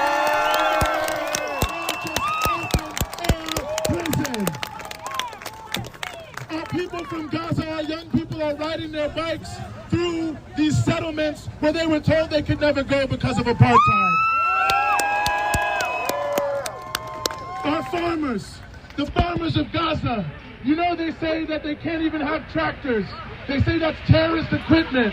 Well, unfortunately for them, the tractors of these various so-called kibbutz settlements have been liberated and taken back to the farms of Gaza.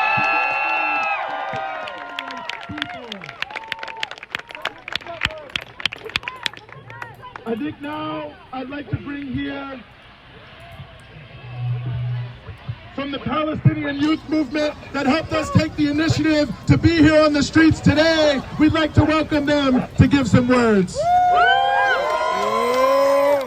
Hi everyone, I'm with the Palestinian youth movement. Thank you.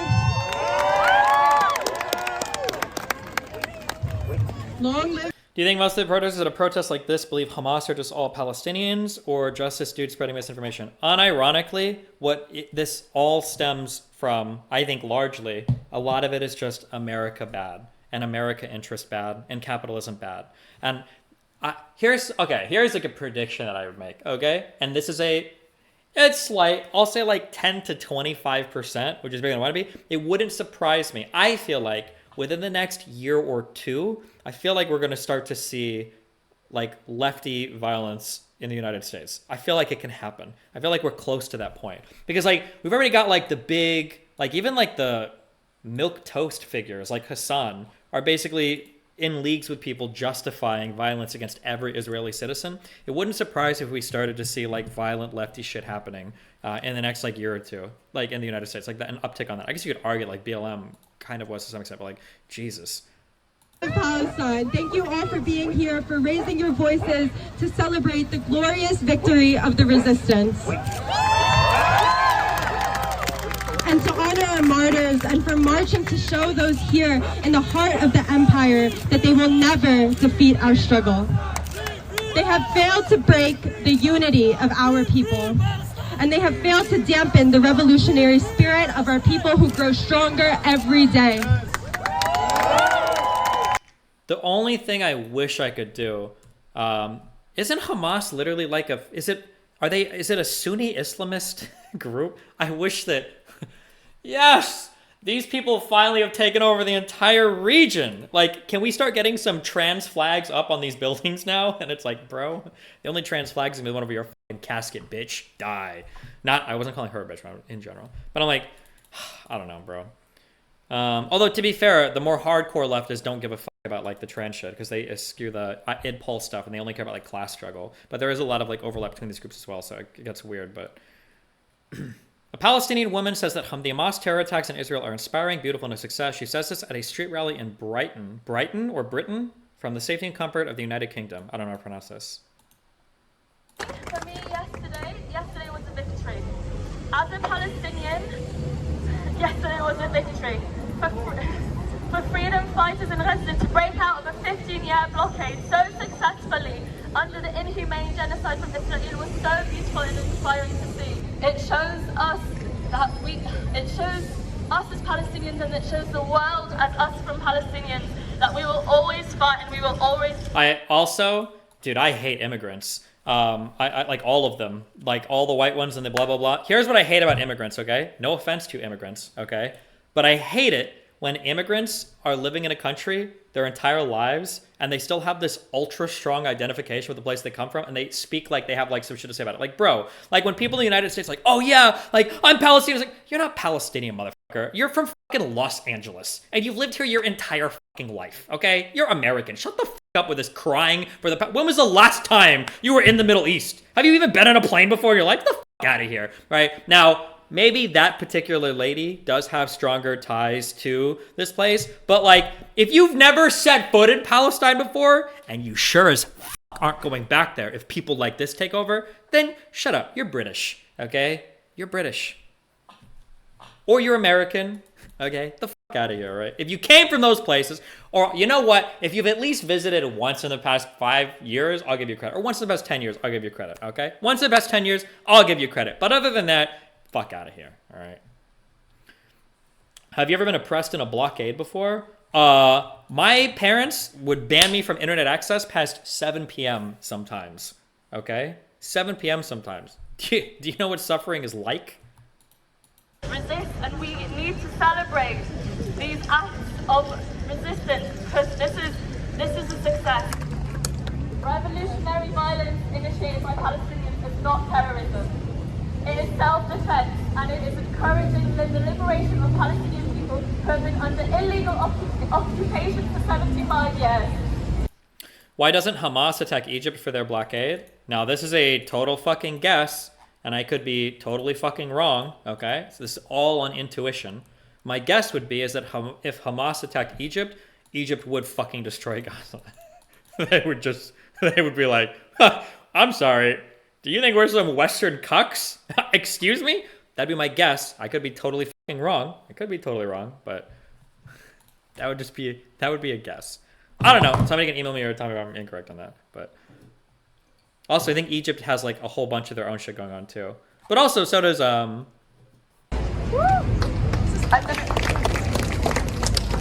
gonna leave you with this. This is not a Muslim issue. This is not an Arab issue. This is not a Palestinian issue.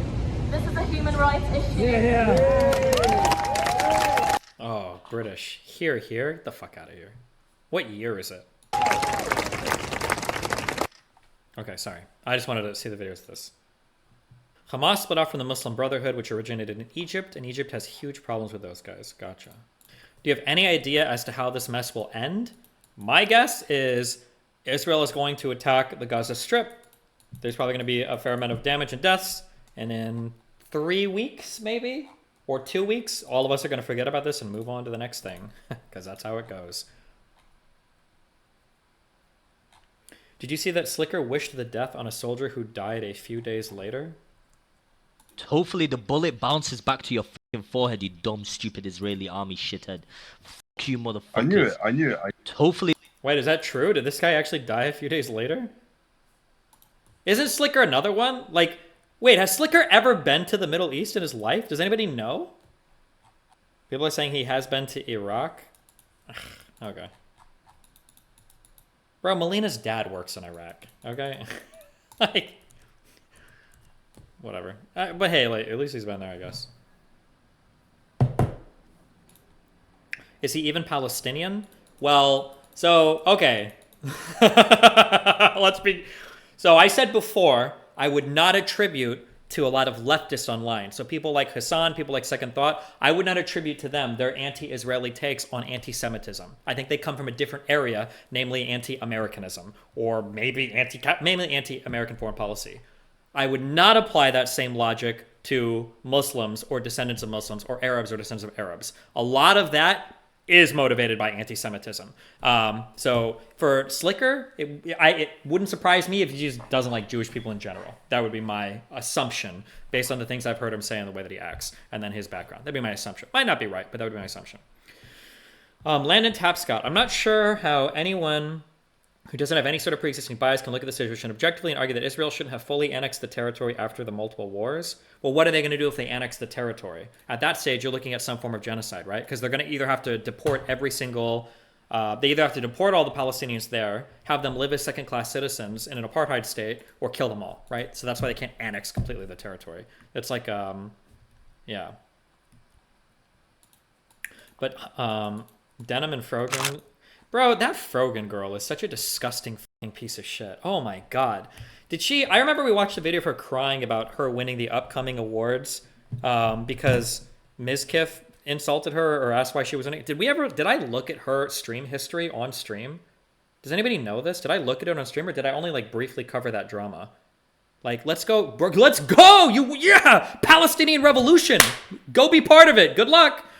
I looked at her stats because Melina had brought it up too. Like, oh yeah, this girl, like, she just won this upcoming streamer award because she's like friends with those people. And I'm like, is that true, Melina? And then I looked up her stats and I was like, yeah, it is true. This chick has been streaming for years. She's been losing audience literally the entire time. And then somehow, like a year ago, she won an upcoming streamer award? What do you mean? She's like a fallen off irrelevant streamer. How the fuck is she winning awards when she's been steadily losing viewership for like 3 or 4 years?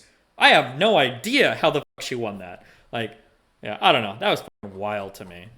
But apparently because she got the support of like the other... She's like literally... It was like a Hassan Orbiter award basically, but yeah.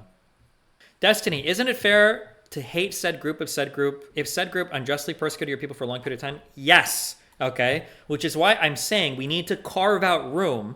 There needs to be room to talk about Israeli aggression against Palestinian people. And there needs to be room to talk about a justified desire for reprisal from the Palestinian people. We can make room for that. But when you're at a point where you're clapping and cheering for people, like murdering people and dancing about it on camera, you've gone too far, right? There's a line. You can't go that far. That's insane. Her tweets were, leftists preach and foam at the mouth at the thought of a revolution happening in America, but as soon as it happens in the Middle East, what they're doing is wrong. Civilian deaths, quote unquote. Okay, still, where was this energy for Palestinians for all these years? This type of stuff is also scary because are you saying that if socialists did a similar type of attack in the United States, you would support it? She should be getting a lot of pushback for this. These takes are unhinged. It's all right to do terrible things to the civilians because their government has done terrible things. Two things can be bad at the same time. LeMayo, Google Iron Dome. I don't even know what, yeah, but I feel like if Hamas only went after military targets, it would have been much better. But nope, their cowards went after civilians. Yeah, that's why I tweeted that as like a joke. I didn't get much engagement on it, but I genuinely believe it. I think that like if they would have like targeted the settlements in the West Bank, I feel like everybody would feel differently. Even I would still feel bad. You can't like have videos and shit of people abducting you. But like if this was against settlers on the West Bank, I'd be like, bro, why the fuck are you guys even settling there? Like, yeah, I mean, get fucked. Obviously, it's bad what Hamas is doing, but like, bro, targeting a dance festival? Like, what the fuck is wrong with you? That's some wild shit. God, I hate this person. A falling Star Wars, brother. God, she's like the worst type of human. She would be like a person that would be like injecting dye into like 2-year-old Jewish civilians' eyes in Auschwitz, but like because her like favorite Nazi streamer was like saying that it was based, she'd be like saying like, oh, it's okay, like these people deserve it. Like she would be exactly. All of these people are examples for why the Milgram experiment is like a little bit instructive on how people defer to authority, whether it's social authority or otherwise in real life for their moral systems. It's insane. That'd be so funny. I would clear.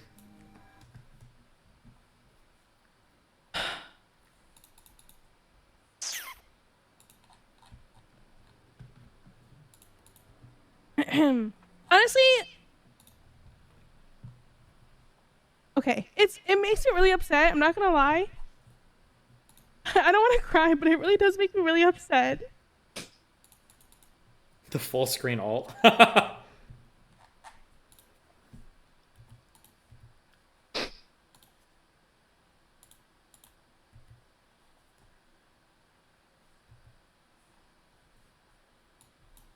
Listen, I saw the clip. The reason I said that. But the funny thing is that if like you look at her stream, how the fuck? So in the past year, her numbers have just been falling. If you look at her stats in 2022, she was streaming the whole time.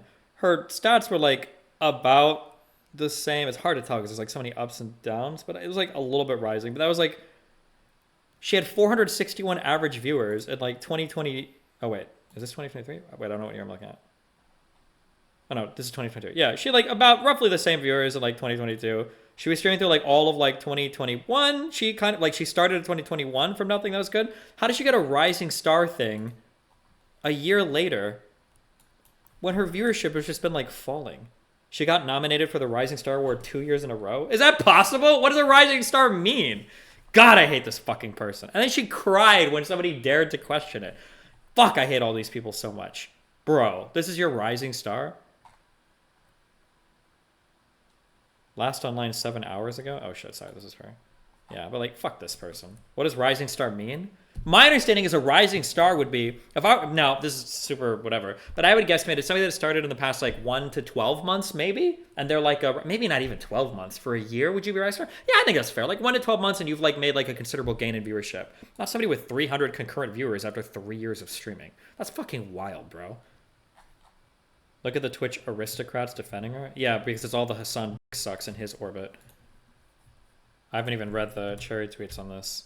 I love when Twitch streamers run to defend people in their social circles with zero regard for why they're being scrutinized and what they're defending. True! Girls are the worst about this over the Me Too shit. Girl behavior is actually fucking disgusting when it comes to supporting other women for the Me Too stuff. They don't even read the twitlongers, and they're already out there collecting their like tiaras for supporting a fellow queen. It is actually fucking disgusting when they do it. Holy shit. I'm so I will forever be triggered by that Nico shit. I will forever be triggered by that. Shouldn't have deleted your comment, male Natuti. More people should get to see the values and priorities of these self-centered Twitch streamers. Twitch has revolved their entire moderation / harassment standards around. True. What was this thing? What's the Nico shit? Nico is a girl that was upset that her ex broke up with her, went to his house and beat him up so bad that the cops actually came. They arrested her and she was convicted for domestic violence. She came out a couple years later and put out a Me Too tweet on him saying that he forced her to go out and fight with him. And every fucking woman on Twitch was yes queening her in the replies. And nobody ever gave a fuck about the actual police report. That was fucking wild. Remember Frogan in tears because she thought Misgift didn't deserve a streamer award. No tears shed for innocent lives. Taken though and expects everyone else to care less. Soulless behavior. True. I also enjoy using non-correlated situations to be illogical and unreasonable just so I can make myself feel better when others get hate. Stank pussy energy club founder vibes over here. Oh, it's Melina.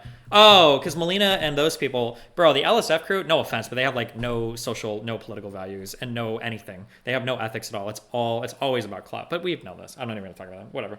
I shouldn't have to talk about them. I don't know why they just don't say anything about politics. You're clearly fucking retarded. I know that like since Hassan is kind of like your lead like suck, you all kind of feel like you need to have political, but you don't. It's okay to just have no political opinions because you have no education or anything in the area. That's fine, right?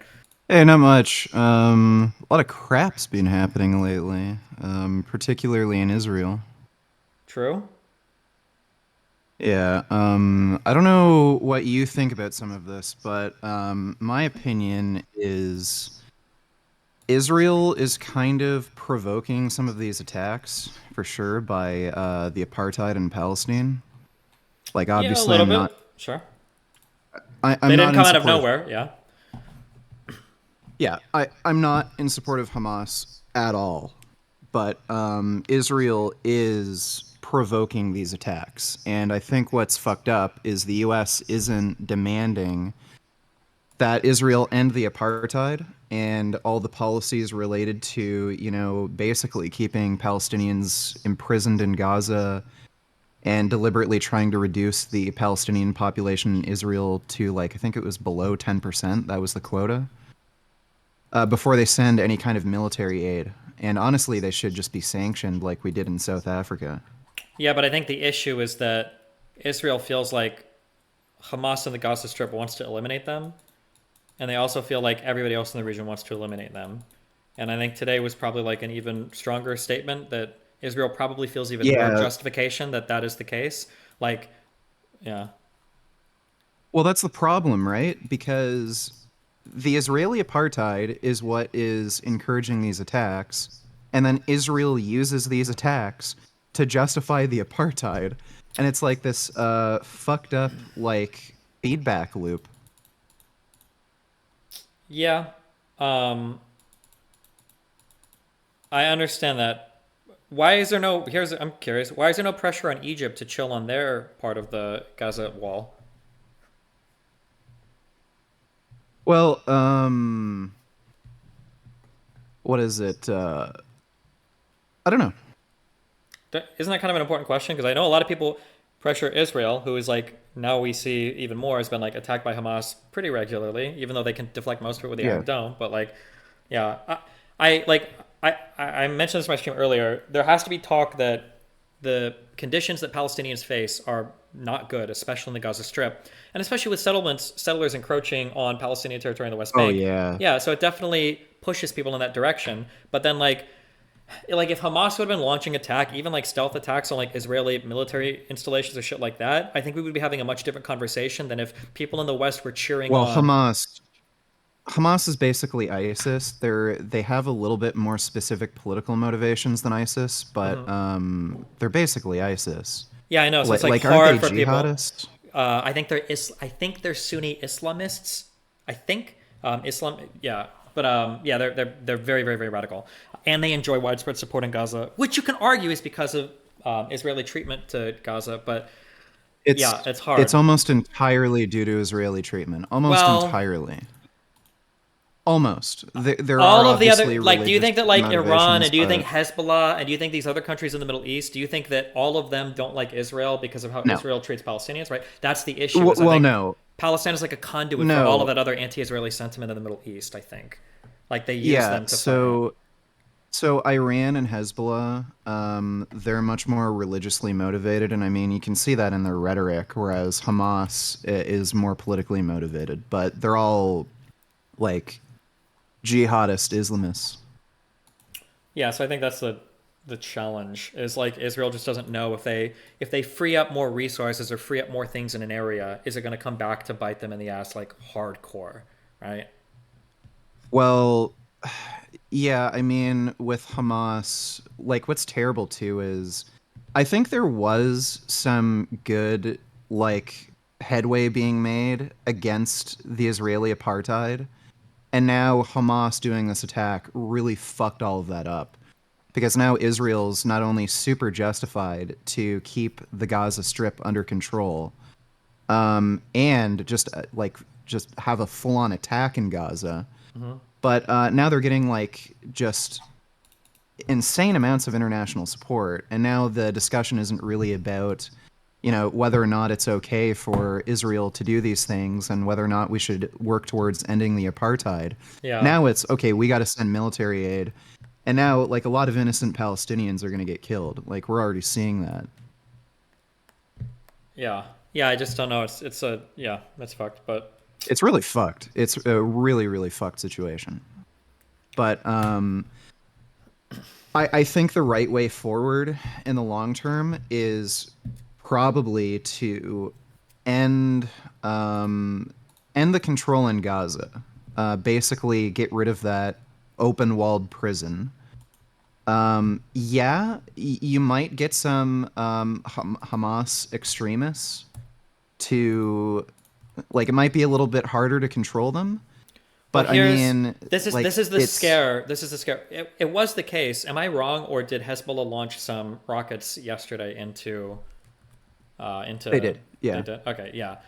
I think here's the fear that Israel has is, I think Israel is probably scared that they're in a perpetual Cold War, to where if they become weak as a country and shit gets a little bit fucked, that everybody else around them might come clamoring in for blood.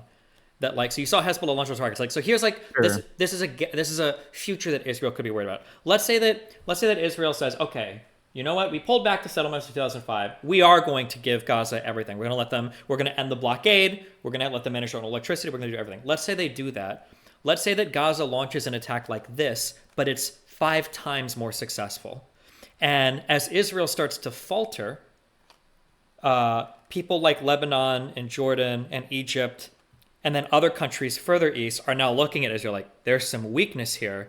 Now we're in a situation where Israel is looking to like the United States, and they're like, hey, our country is about to cease to exist. The Holocaust 2.0 is about to happen. And now US troops are on the ground in the Middle East fighting everybody's military.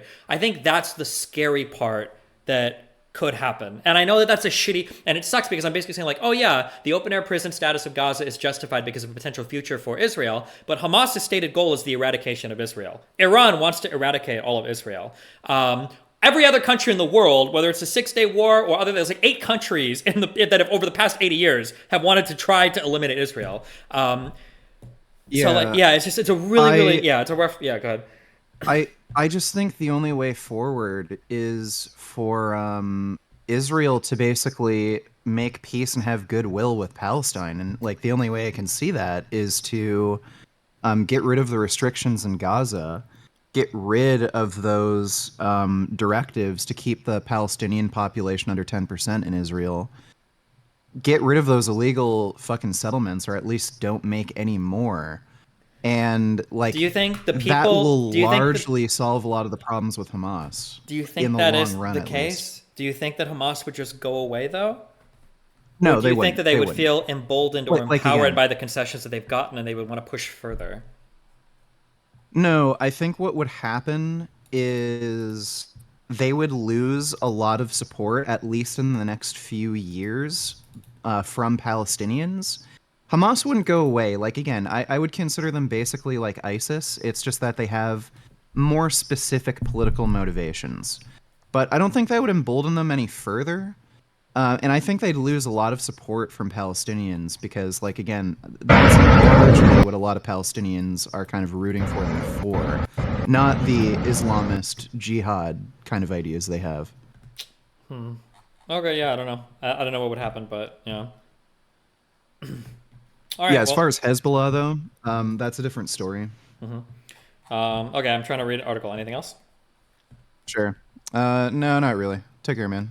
All right, I'll be careful. Oh, wait, left. I don't have the sounds on. You really think there are countries other than Iran and maybe Syria that would go to war with Israel? I mean, I don't know. Qatar put that statement out, basically solely blaming Israel for what happened. Was it Yemen that we just read so that they would launch ballistic missiles at Israel if they attacked Gaza? I mean, I don't know. I'm not entirely sure. If there was a lot of weakness in Israel, are there other countries besides just Iran, just Lebanon, just Palestine? The problem is that, like, again, here's the issue, right? And I'm not using this, please don't misunderstand, okay? Please don't misunderstand. I'm not saying this is justification for Israel acting poorly towards these people or anything like that, okay? But the feelings of Palestine, the feelings, I'm pretty sure the Yemeni government aren't threatening anything. I think we just read earlier that the Houthis were saying that they would literally start launching missiles at, I'm sorry, did I make this up? Hold on. I thought we just read this earlier in the stream. Houthis, news. Maybe it wasn't like an official statement by leaders. Yeah, but just Houthis? Okay. I don't know how much power, how many arms they have under control in Yemen, but the issue is that, like, if Palestine or if Iran or if Lebanon, if these countries are like attacking Israel, if they kind of like fuck up, then we kind of like go back to this weird world where we're kind of like living in two worlds where Israel's trying to be nice to people, but also kind of oppressing people and kind of whatever. But if Israel loses and they fuck up, Israel basically ceases to exist. I think that's like the problem, is that every single one of these fights is essentially like an existential threat to Israel's existence. Because like if Israel starts to falter, fine. Let's say that people are like, okay, Destiny, are all these countries really going to dogpile in and fuck up Israel, blah, blah, blah. Okay, let's say that I buy that. Sure, let's say they won't. Let's say it's like 2 or 3 at the most, okay? Let's say it's 2 or 3 at the most. Let's say that's the case. Are any of those Arab countries coming to Israel's aid?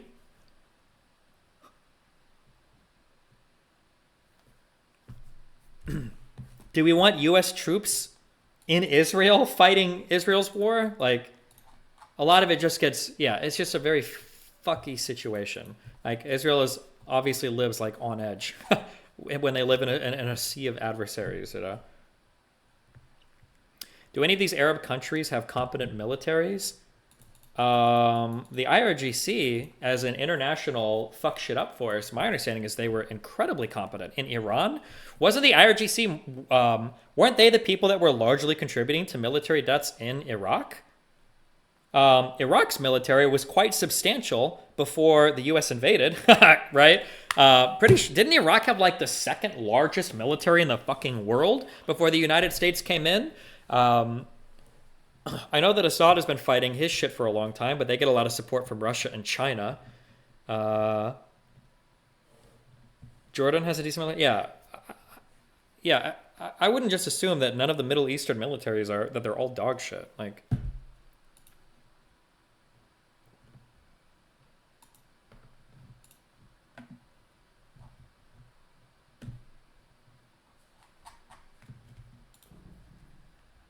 before the Gulf War, at least, sure.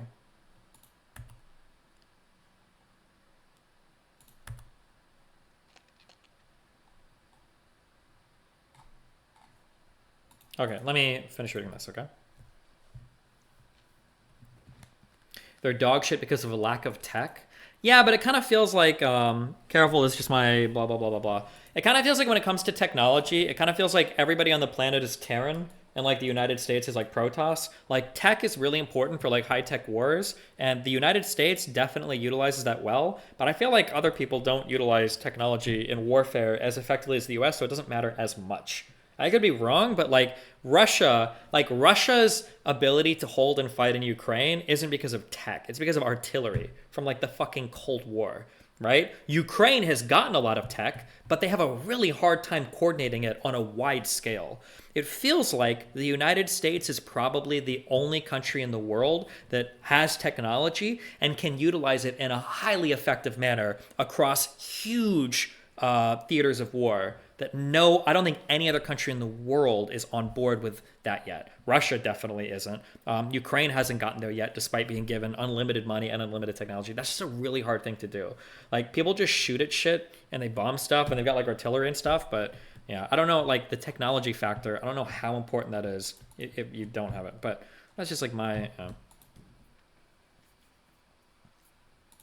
Logistics is literally all that matters in warfare, and the U.S. has mastered it to... I don't think it's just logistics. I think tech is important too. Like, I'm pretty sure, I could be wrong, but I'm pretty sure like F-35s could like fly into Russia, bomb military installations and leave, and I don't know if anybody in the world would even know that it's happened. Like, U.S. technology has hit like insane levels. Like, I think the radar cross-section of an F-35 is like a fucking bumblebee. It's like insane. These planes, and they can hit you at insanely high altitudes. Radar is never picking these things up. Like, you can get in, bomb shit, and leave, and nobody even knows like what the fuck happened. Like, our shit is pretty wild right now. Yeah, so I just wanted to add to the technology thing. Yeah. Yeah, like the issue Russia has is they actually cannot replenish any of the actual technology they have. So pretty much all of their military equipment, it relies on imported goods. So a lot of like the sensors for their IR equipment, like infrared or like heat detecting systems, like on their tanks, night vision equipment, like their drones, just you name it, it all relies on imported goods. I think the drones they can still get from China right now, but most of their other equipment they literally cannot make because it all relies on importation, and because of the sanctions against them, they can't get it. So that's the issue Russia has. But as far as like using technology to their benefit, at least when it comes to tanks, huge benefit to using infrared. Okay. Yeah, that's possible. Yeah, like Hamas, Hezbollah, and to a large extent Iran, they don't have the kind of technology that, you know, America has, obviously, and they would be at a huge disadvantage. Especially when it comes to like seeing at night. There's a reason why that attack, those attacks are happening during the day. It's because, again, Hamas doesn't have night vision. They don't have infrared. That's a huge disadvantage. So if Israel were to, well, they are at war, but if Israel is going to go into Gaza and start fighting, like again, they're going to have a massive advantage at night because they do have night vision, they do have infrared. Sure, but do you think that is Israel really going to send ground forces into the Gaza Strip? I would assume they would just keep like shelling them and stuff. They're going to shell the fuck out of them, and then once everything's flattened, they're going to go in. Do you really think I can so? almost guarantee that's... I can almost guarantee that's what's going to happen. Especially since there's hostages. They're going to flatten a bunch of buildings. They're going to try to hit military targets, or what they think are military targets, or what they claim are military targets. Then they're probably going to go in if they won't release hostages. They're probably going to do a whole sweep of Gaza. Damn. And just shoot anything that shoots back at them. That would be my guess. Okay, well, we'll see what happens. Yeah, we'll see. If I win and my prediction's right, then, I'm the real deal. Gotcha. Okay. But take care. Okay, peace out. He left. Okay, apparently a lot of people are saying Israel has made those. They're committing troops to the border. I haven't read anything about that yet. So. They didn't deserve it, you... That's insane. A full ground invasion of the Gaza Strip seems like it would be insane. Deserve it, you fucking idiot. My goal is solutions. Your goal is the continuation of violence. You want way more than 260 people dying. You want every single Palestinian to be fucking executed ruthlessly in the streets so that you can build another fucking theme park in Gaza. You fucking baying pig. You fucking bloodthirsty, violent pig dog. Suck my dick. How do you think this happens? You think it happens out of nowhere? You think these people are just like, oh, we were violent because we want to be violent? You think that's where violence culminates from? Or do you think it's because you have entrapped them, you have bullied them, you have subjugated them, you have humiliated these fucking people? 2 million people live inside of Gaza. They're not even fucking people in the eyes of Israel. They didn't deserve... Jesus. What is this? 4 weeks ago. Oh, I don't know. Don't care. All right. Sorry, let's continue reading. Hold on, back to our lo-fi background music.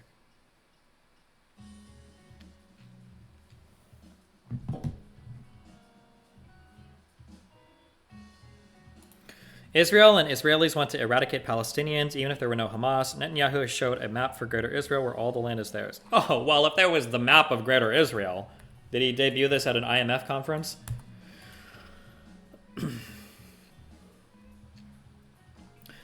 For example, you can watch a video where one of the speakers at the New York City rally says, I'm just rereading this, and as you might have seen, there was some sort of rave or desert party where they were having a great time till the resistance came in, electrified hang gliders, and took at least several dozen hipsters. The audience cheers his description of the atrocities, whooping with delight. Meanwhile, posters for other rallies were decorated with heroic images of the paragliders that the Hamas attackers used to attack the festival. Some chapters explicitly praised the attacks. In other countries, meanwhile, the rallies were even more bloodthirsty. Here's a video of one from Sydney, Australia, where people were chanting "Gas the Jews." You watched that earlier. Online, leftist rhetoric in support of the attacks was rewarded with massive amounts of approval and engagement. Oh, I saw this tweet earlier with 90,000 likes. I'm curious what it's up to now. Did some people just think Palestine had to, file paperwork or something to be freed? This is what the oppressed fighting the oppressor looks like. Some of the rhetoric got downright bizarre. Oh, he links his own tweet. Good one. Listen. Oh, this tweet. Listen, if native militant groups started doing shit where I live, like what Hamas is doing in occupied Palestine, I'd simply have to hand it to them. How could I possibly object? If I got murked, I'd just be like, LOL, nice one. Good on you. I'm a settler at the end of the day. I don't get to be precious about living on stolen land. Bro, are you okay?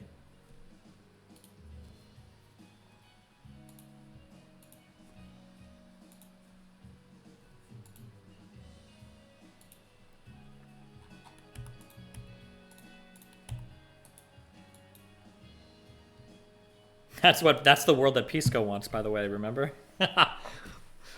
Other leftists angrily tried to deny the reports of rape at the music festival, as if Hamas murdering random people without raping them first would make them morally less culpable.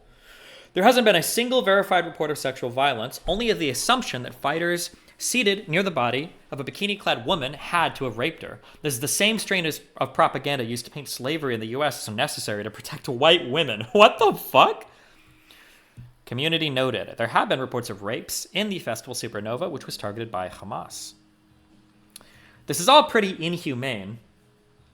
It wasn't just bloodthirst and occasional anti-Semitism that disgraced these DSA rallies, though. The advertisement for the rallies also made reference to 75 years of occupation. Gaza and the West Bank were occupied in 1967, which was 56 years ago. 75 years ago was the creation of the State of Israel, meaning that these leftists are explicitly supporting Hamas's goal of ethnic cleansing of Israel. Now, at this point, it's important to point out that as far as I know, all of this bloodthirst and support for ethnic cleansing, 100% of it, is coming from the grassroots rather than from socialist politicians or progressive leaders. That is true. Bernie Sanders strongly condemned Hamas's attacks. He did, and he got shit on for it, as did AOC. She did, and she got shit on for it, I think. The squad called, even Ilhan Omar, I'm pretty sure I saw her, and Rashid Tlaib, I think were like pretty chill. Hassan liked this tweet. True. If you want to see Hassan's true beliefs, don't look at what he's tweeting. Look at the tweets that he's liking. They're unfucking hinged. Holy shit.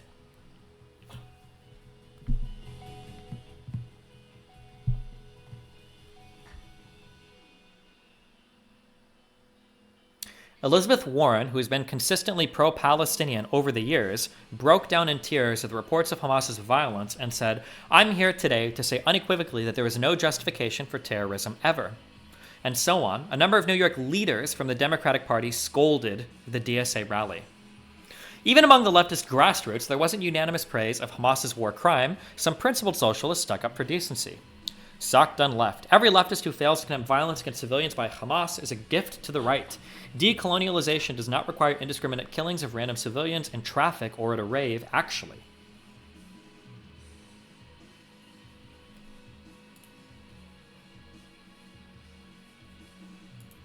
I remember you said that Hassan is trying to center himself a little bit from where he was a year ago. Do you still say... No, I don't think that's true at all. I don't know if I even said that. But over the past couple months, he took a couple big L's. The Taiwan shit, I think he looked bad on the Taiwan shit on the Leftovers podcast. I think even the H3H3 fan base started looking at Hassan a little bit differently. And then the Taiwanese stuff, I think, started to not the Taiwanese stuff, the capitalism versus socialism stuff also. That re-education comment that he made was wild. Who knows what that episode is going to look like when Ethan and Gila, is it Gila? Is that how you pronounce her name? Start fighting. Yeah, the Tibet stuff was also fucking wild, but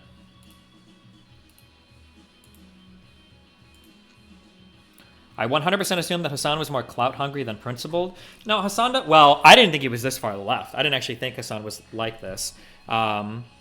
But Hassan has always been very ego-driven and very protective. And I think there's no evidence of that. I've talked about this a few times on stream, that why didn't Hassan should have had his own red pill arc. He was the perfectly positioned person to do it. He was he's a super Giga Chad looking guy. He's fucked porn stars. He's 6'4", he's super attractive. Hassan should have been on every single red pill show, destroying these guys. But his ego was too precious. He couldn't handle losing a debate to Myron. So he never went on those shows. He could have 5x his fan base running through all of these red pill shows, and he didn't. Instead, he just sat and he's not even stagnated on Twitch. He's slowly losing steam. He's losing popularity as time goes on.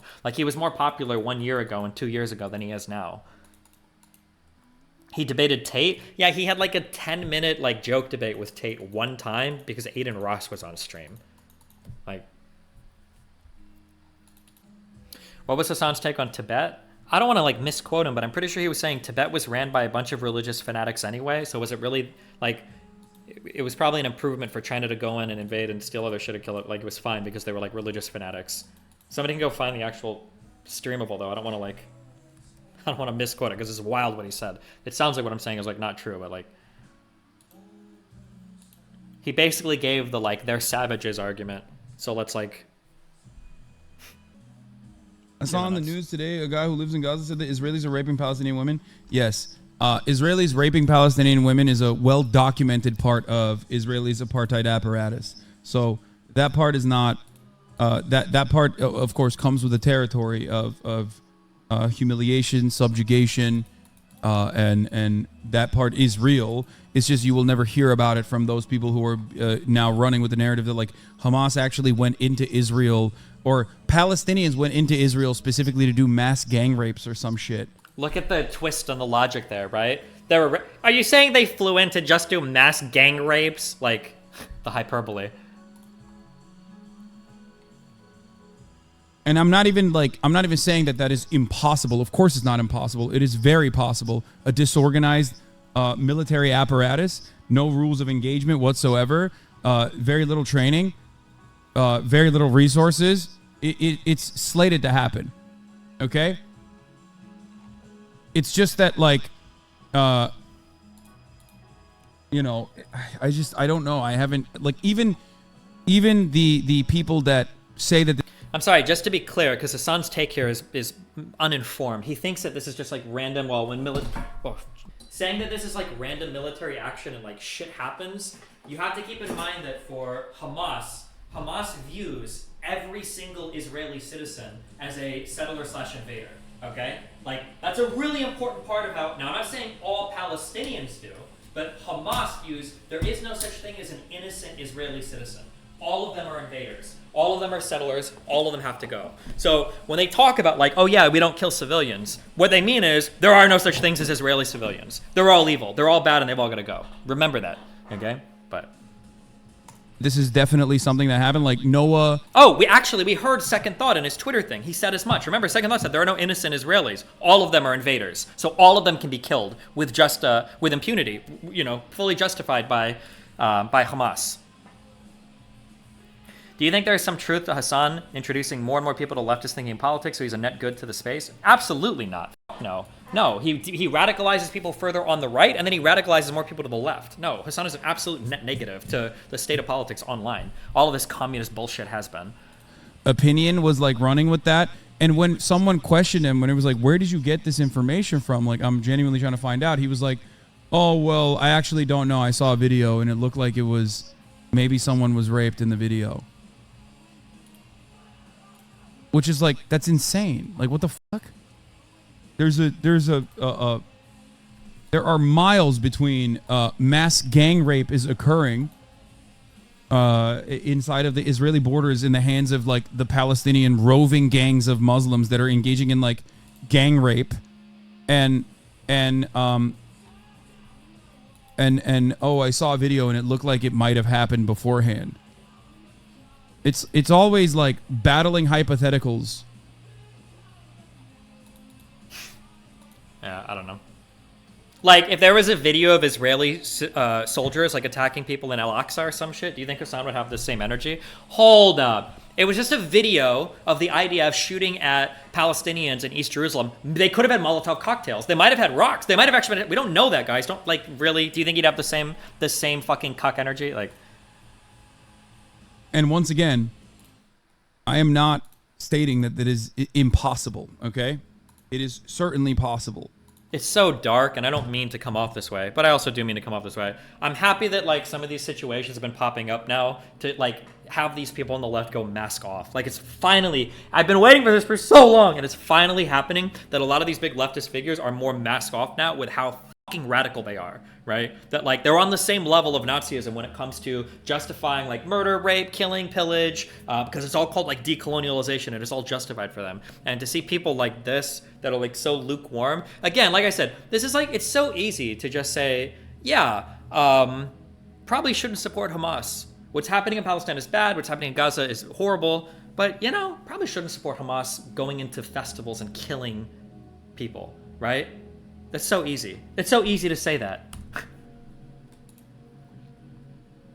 During his stream about this, he was just reacting to videos of IDF soldiers harassing Palestinians and other random 5 to 10 minute Israel videos. True. Remember when Hassan did that like 3 or 4 years ago when I think it was a little black boy, like 4 years old, got shot and killed in a car. And then on the Young Turks, he did a segment where they just reacted to, or they talked about racist anti-black violence from white people for like the whole episode.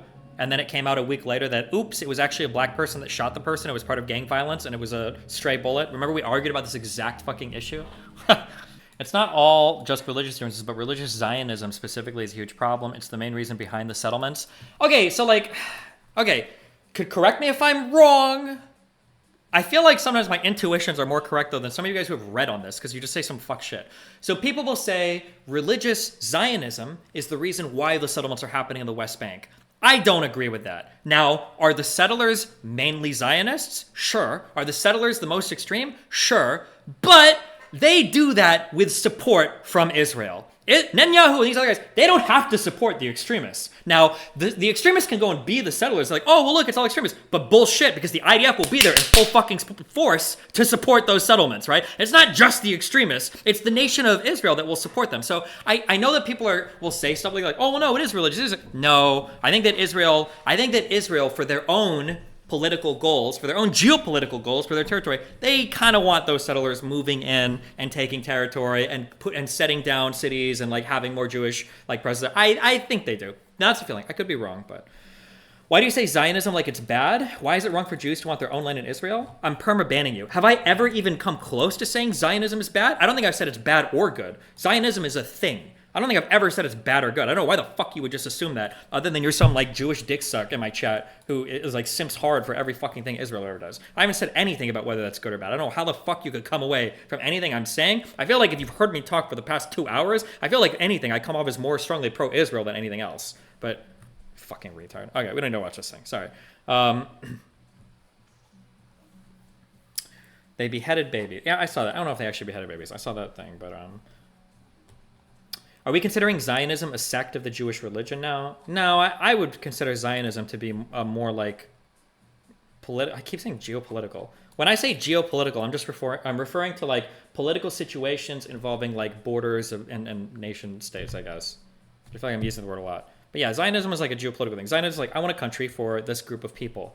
I don't know if Jews are even like, I feel like Jews are some of the most like secular religious people I know, but I could be wrong. Well, I mean, no. There are different sects that are more secular than other ones inside the Jewish faith, but yeah.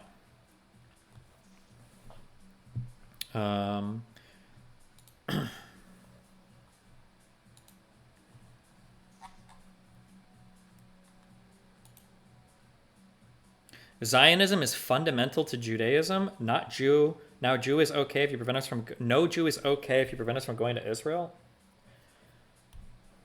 Is Zionism fundamental to Judaism? Is it? I mean, considering it took them like 1,900 years to get their own country. I mean, if that's true, they're pretty bad at it. And Jews seem to be pretty good at most of the things that they put their mind towards.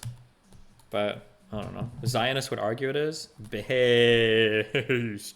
Hold on.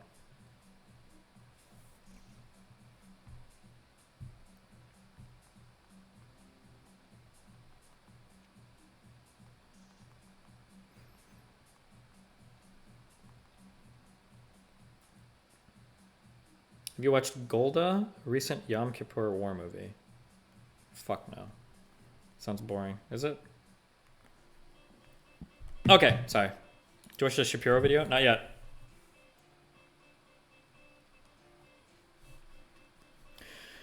The DSA's national organization said that they unequivocally condemned the killing of all civilians and called for combatants to respect human rights laws. That's good, if they did that.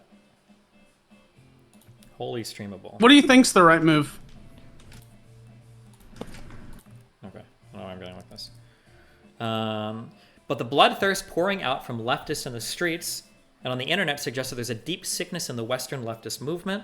It's one thing to believe that Israel is an apartheid regime and that war against it is justified. It's another to believe that massacring random festival goers is an acceptable way to prosecute that war. True. And even if you do think that our modern definition... Oh, sorry, hold on. That our modern definition of war crime... I know you like to see the text for some retarded fucking reason.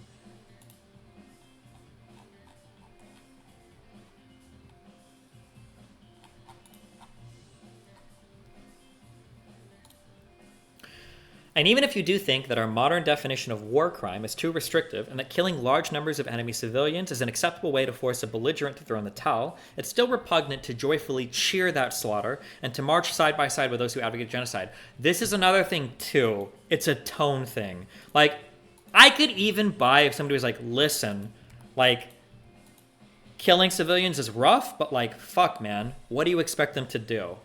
Even that take, I would be sympathetic towards. I might still fight you on it because I'd be like, bro, party goers, really? Even that take, but when you're like, oh, what did you expect to happen, bitch? Like, okay, like, keep that same energy when Israel invades Gaza, I guess, because what did you expect to happen, right? It's when people are gleeful about it that it takes on a much more sinister tone, I think.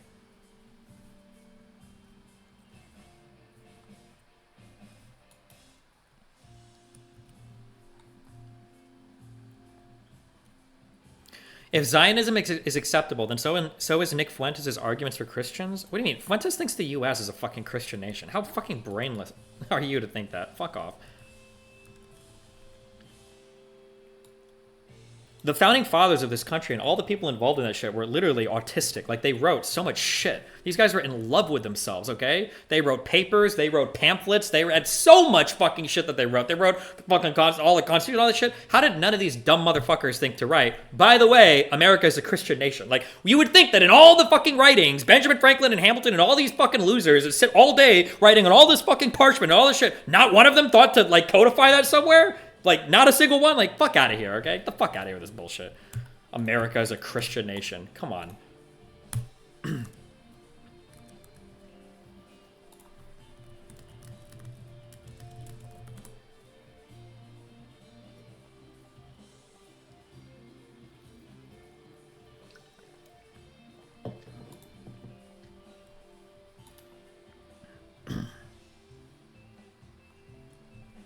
Okay. Jesus.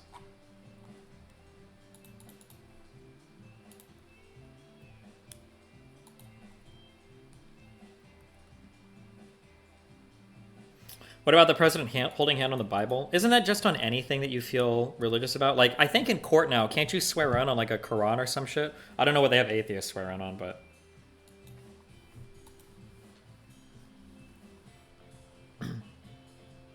How long is this article? I'm sorry, do you want me to do something else? I could close all this shit down and play Oxygen Not Included.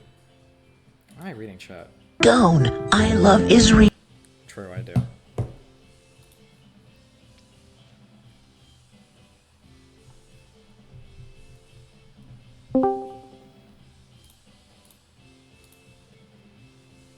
I totally agree with your take on that, on the tone, but what would your response be to people who call that tone policing? Tone is important because tone shows what you care about, right? When you have a certain tone towards certain things, it shows, like, do you care more about the freedom of the Palestinian people, or do you care more about, like, dead Israelis? Like, that's the issue, right?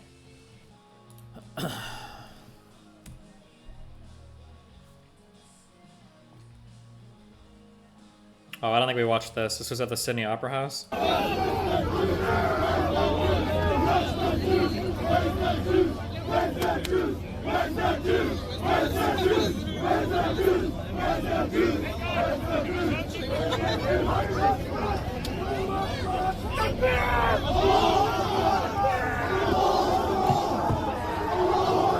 The funny thing is that, like, it's not inconceivable that, like, 2 years from now, you could have a bunch of these, like, crazy Muslim extremists marching alongside a lot of those, like, far-right extremists who are like, actually, Islam is based and Christianity is cringe. Let's go. Like, we all hate Jewish people, and we all are super fucking conservative on our social values. Do we really need anything more to hold us together as a people?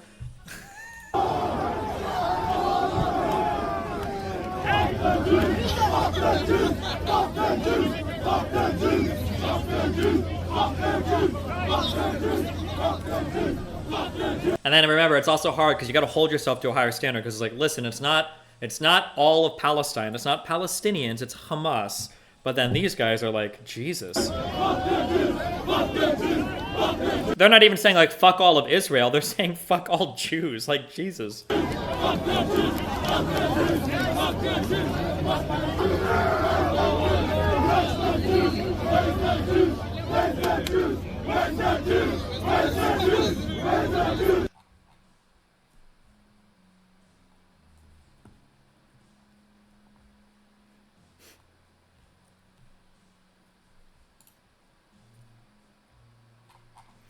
Somebody is saying they definitely chanted fuck them Jews, but the gas the Jews is a voiceover. I can link your articles if you want. Wait, really?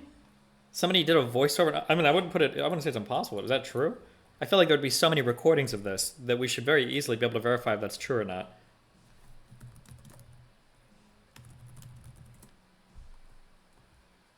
Also, would it make that much of a difference? If I've got a recording of a whole bunch of Palestinians walking around saying fuck the Jews, would I really be like, this isn't sensationalist enough? Oh, what if I change fuck the Jews to gas the Jews? Really?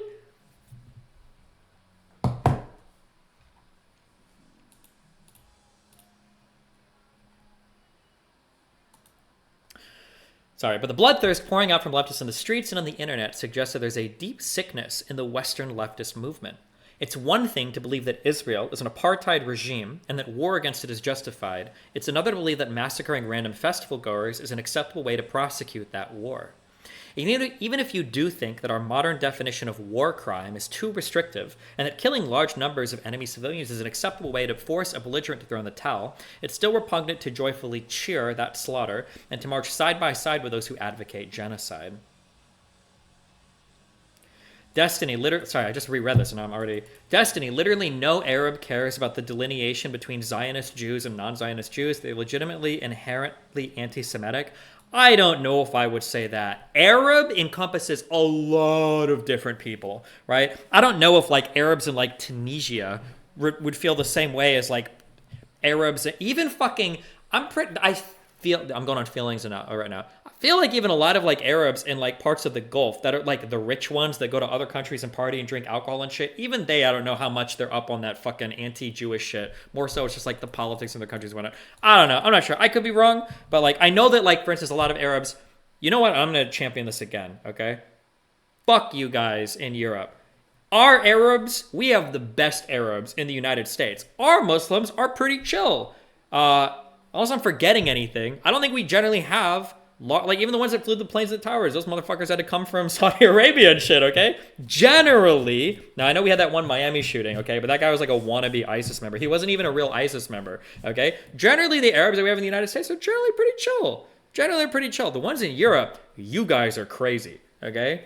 You guys are fucking wild, all right? I can be in America and I can be like, fuck Islam. Muhammad is a fucking pedophile, okay? I feel okay saying that shit in America. I don't know if I would go to Malmo and say that shit. I don't know if I feel comfortable standing outside of Sweden saying shit. I definitely wouldn't say it in London. Definitely wouldn't say it in Paris. Like, damn, you guys over here are pretty wild, okay? You guys are more wild here. But a lot of it also probably depends on where they immigrate from and like the conditions and everything too. In general, like Europe has just done a really bad job at integrating their Arabic populations or even Muslim populations compared to the United States. But I don't know if that's like Europe's fault versus like something that always frustrated me when people would talk about this when it came to U.S. immigration is people would always say like, oh, we can't keep letting all of these refugees, we can't let the refugees into America. We don't vet any of these people. We don't vet any of these from the Syrian refugee. We don't vet any of these people, bro. I'm pretty sure in the United States, you get vetted by like 13 different fucking organizations when you come from high-risk areas. It is insane. And I remember arguing this a lot way back in the day. I might have even argued this one in my StarCraft days, like 2013. I argued this a lot in the Trump. Bro, what are you talking about? If you want to immigrate from the Middle East, you get vetted like crazy. And I feel like, for the most part, that vetting process has worked pretty well for the United States. Like, I don't think we're generally concerned about like Islamic terrorism in the U.S. Like, it's just not a thing we think about as much. Or really at all past like 9/11 and shit. Or that one shooting when ISIS was at its peak, that nightclub shooting in Miami was really bad. But again, that guy wasn't even an ISIS member, I don't think. He was like a wannabe. He like wanted to get in and they didn't I don't even think they took credit for that dude. But you argue the fuck out of it with Lauren, yeah.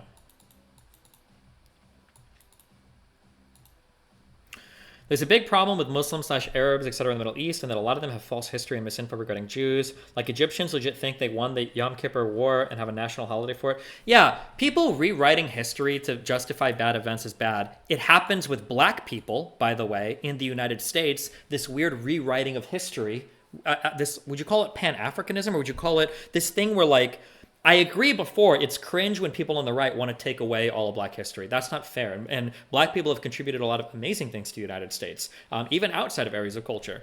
But when black people want to try to say like, oh, all of Egypt were African Americans and like all of, you know, this and all of that and the Yakubian white people and black people actually, and I was like, bro, shut the fuck up. What are you talking about? That shit gets really scary. Yeah, these like, I'm talking about like black separatist groups, Nation of Islam types. Yeah, these types of people are scary. Yeah, like that Cleopatra shit was gross. The Cleopatra stuff was bad, but like nobody actually realizes why it was bad. In my opinion, the big issue with the Cleopatra stuff wasn't that like, oh no, you took a white character and made him black, or even that like, oh no, you took like a documentary and you did it incorrectly. The really bad thing, in my opinion, was that it played into that Nation of Islam, black separatist idea that like actually a lot of history is more black than we realize, and all of these people were African American and black, and you just don't realize it because the white man has lied to you about history. That's what I think that was the bigger problem, but nobody really cares about it or talks about that as much. It was more like woke versus anti-woke was like all the arguments, but. Destiny never miss an opportunity to shit on black people. Yeah, I'm a racist. Can you please talk about the recent issues of the southern border? No, fuck out of here with that conservative cuck shit. Okay, where was I? Okay. We're not going to reread this last paragraph for the third time. And especially galling is the fact that many of the same leftists now celebrating Hamas's massacre as a righteous blow against occupation refuse to give similar support to Ukraine's defense against Russian occupation. The DSA's International Committee blames NATO for Russia's invasion and advocates a peace that would mean parts of Ukraine being permanently ruled by Russia. Hands off Ukraine, no to NATO. That'd be crazy if this was the same group of people. It wouldn't surprise me if it was, but that would be crazy. Hey, Destiny, have you heard of the 2000 Ramallah lynching? Yeah, I understand. Okay, hold on, stop. Here's another thing. I know this now, okay? I do feel comfortable saying this. Anytime somebody says, history, here's the argument, and they say, look at when Israel did this, or look at when Palestine did this, there's always more reasons for it. It's never that, unless you're willing to go back to the 40s, stop doing this thing, oh, the reason why the West Bank did this is because of this lynching that happened in the year 2000. Yeah, and a lot of that infiltrata shit or whatever was driven also by Israeli aggression, right? I'm pretty sure wasn't the second one driven because some Israeli politician was like, oh, I'm going to go to the Al-Aqsa Mosque and make literally everybody fucking ass paint here. And they knew it would, and they did it, and it happened, and they're like, oh, well, look how violent they're being, right? If you ever want to link a thing, be like, the reason why it's like this is because in 2000. Well, no, it's because of this and this and this. Like, people have been fighting. If you're looking for a historical justification, you can justify literally anything you want in Israel-Palestine if you want a Wikipedia link. You can justify anything you want, right? This is why I'm saying that, like, historical arguments are dumb. The history doesn't matter. Forget the history. Where are we at right now? And what can we do right now to fix this shit? Because that's the only thing that matters. Otherwise, you can go back infinitely and find whatever particular event you want to talk about that justifies one side hitting the other. Wait, you have dirt on your right shoulder? Oh, it's probably Melina's makeup. Why can't you pronounce intifada? Because I keep wanting to say enchilada. Is it intifada or is it intifada or intifada? I don't know how the fuck to pronounce this.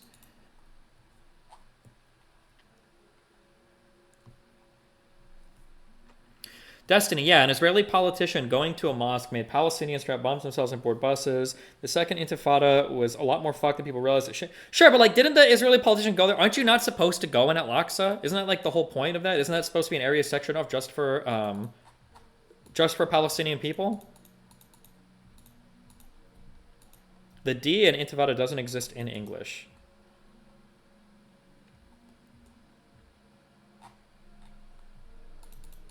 It's also a holy site for Jews, though. I thought Jewish people weren't allowed inside the mosque. Am I making that up?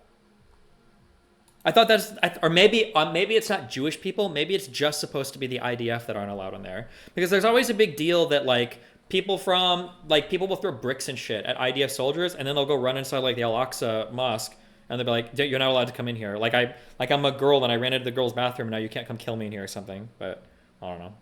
Sometimes they are. The rule is no. They aren't allowed by Israel because they think Muslims will soy out and riot. Okay, well, not Muslims, but Palestinians, right? Okay, where am I? Bro, this article.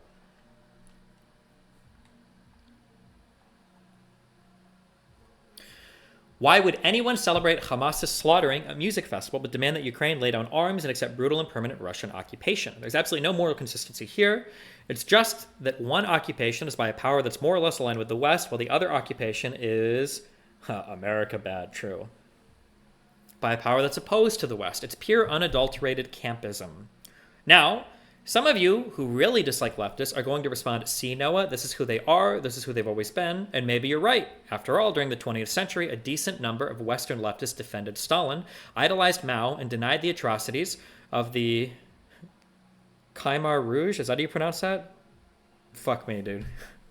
But at least those 20th century apologists could tell themselves that those regimes were building a utopian society. And they had to break a few heads or eggs to get there. Hamas, in contrast, is a religious right-wing group, and its supporters explicitly use Nazi stylings. Leftists have fallen pretty low if that's the best team they can find to cheer for.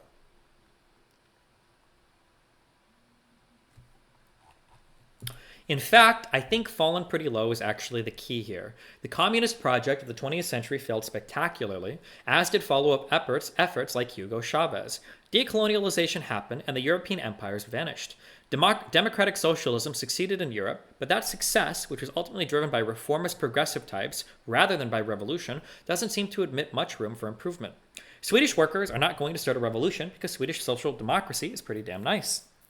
This leaves Western leftists without much to fight for. Sure, some claim that African and Latin American countries are still colonized because they don't get paid enough for their natural resource exports, but very few actually believe that, and even fewer care enough to march in the street. Nor do most people think that climate change is going to force a dramatic reordering of society. We're just going to build some solar panels and electric cars and stuff. Most actual imperialism in the world is now done by countries like China and Russia that are opposed to the West, and Western leftists only ever oppose the West. And despite continuous leftist shrieking that neoliberalism has left both the world and America impoverished, on some level everyone knows that global poverty has plunged and that Americans are materially secure. The Palestinian cause was different. It was an exception to this end of history ennui? I don't know how to pronounce this word. Here was real obvious oppression instead of some hand-wavy theory. Here was a liberation struggle that could be somewhat plausibly depicted as decolonial. Israel's alliance with the US makes it plausibly part of the West, meaning Western leftists feel okay opposing it. And because most mainstream progressives instinctively support Israel's continued existence, this was an issue that allowed Western leftists to draw a bright distinction between themselves and the left-of-center establishment. Thus, Western leftists began to lean even harder on the Palestinian cause, making it ever more central to their views of geopolitics. While everyone else was arguing about the Ukraine war, tensions with China, genocide in Myanmar, or whatever, for Western leftists it often seems like it's Palestine all day long. Obviously I'm speaking in broad generalizations here, subject to all the usual caveats. Okay, I don't know if there's just two more paragraphs. So when their chosen heroes, the freedom fighters in whom they invested so much moral cachet, showed up at a concert and started beheading raver kids and Asian workers and abducting grandmas and God knows what else, what were Western leftists supposed to do? In situations like that, there really are only two things you can do without switching your whole ideology. You either tell yourself that your team's inhumanity is justified in the name of higher goals and march shoulder to shoulder in the streets with the most belligerent elements, or you can pull back and call on both sides to avoid killing civilians. Left-leaning leaders chose the latter, but many of the grassroots chose the former. In any case, don't let my analytical tone hide my moral disgust here. People always have a choice whether to cheer for atrocities or to refuse to cheer for them. When your rallies end up with swastikas and gas the Jews and people making fun of dead innocents, well, you made the wrong choice. This episode is going to show a lot of Americans that the leftist movement contains, at the grassroots level, a lot of very inhumane, bloodthirsty people. Ultimately, that revelation will hurt the movements in the eyes of progressive Americans, draining some of the goodwill it built up over the last decade. RIP.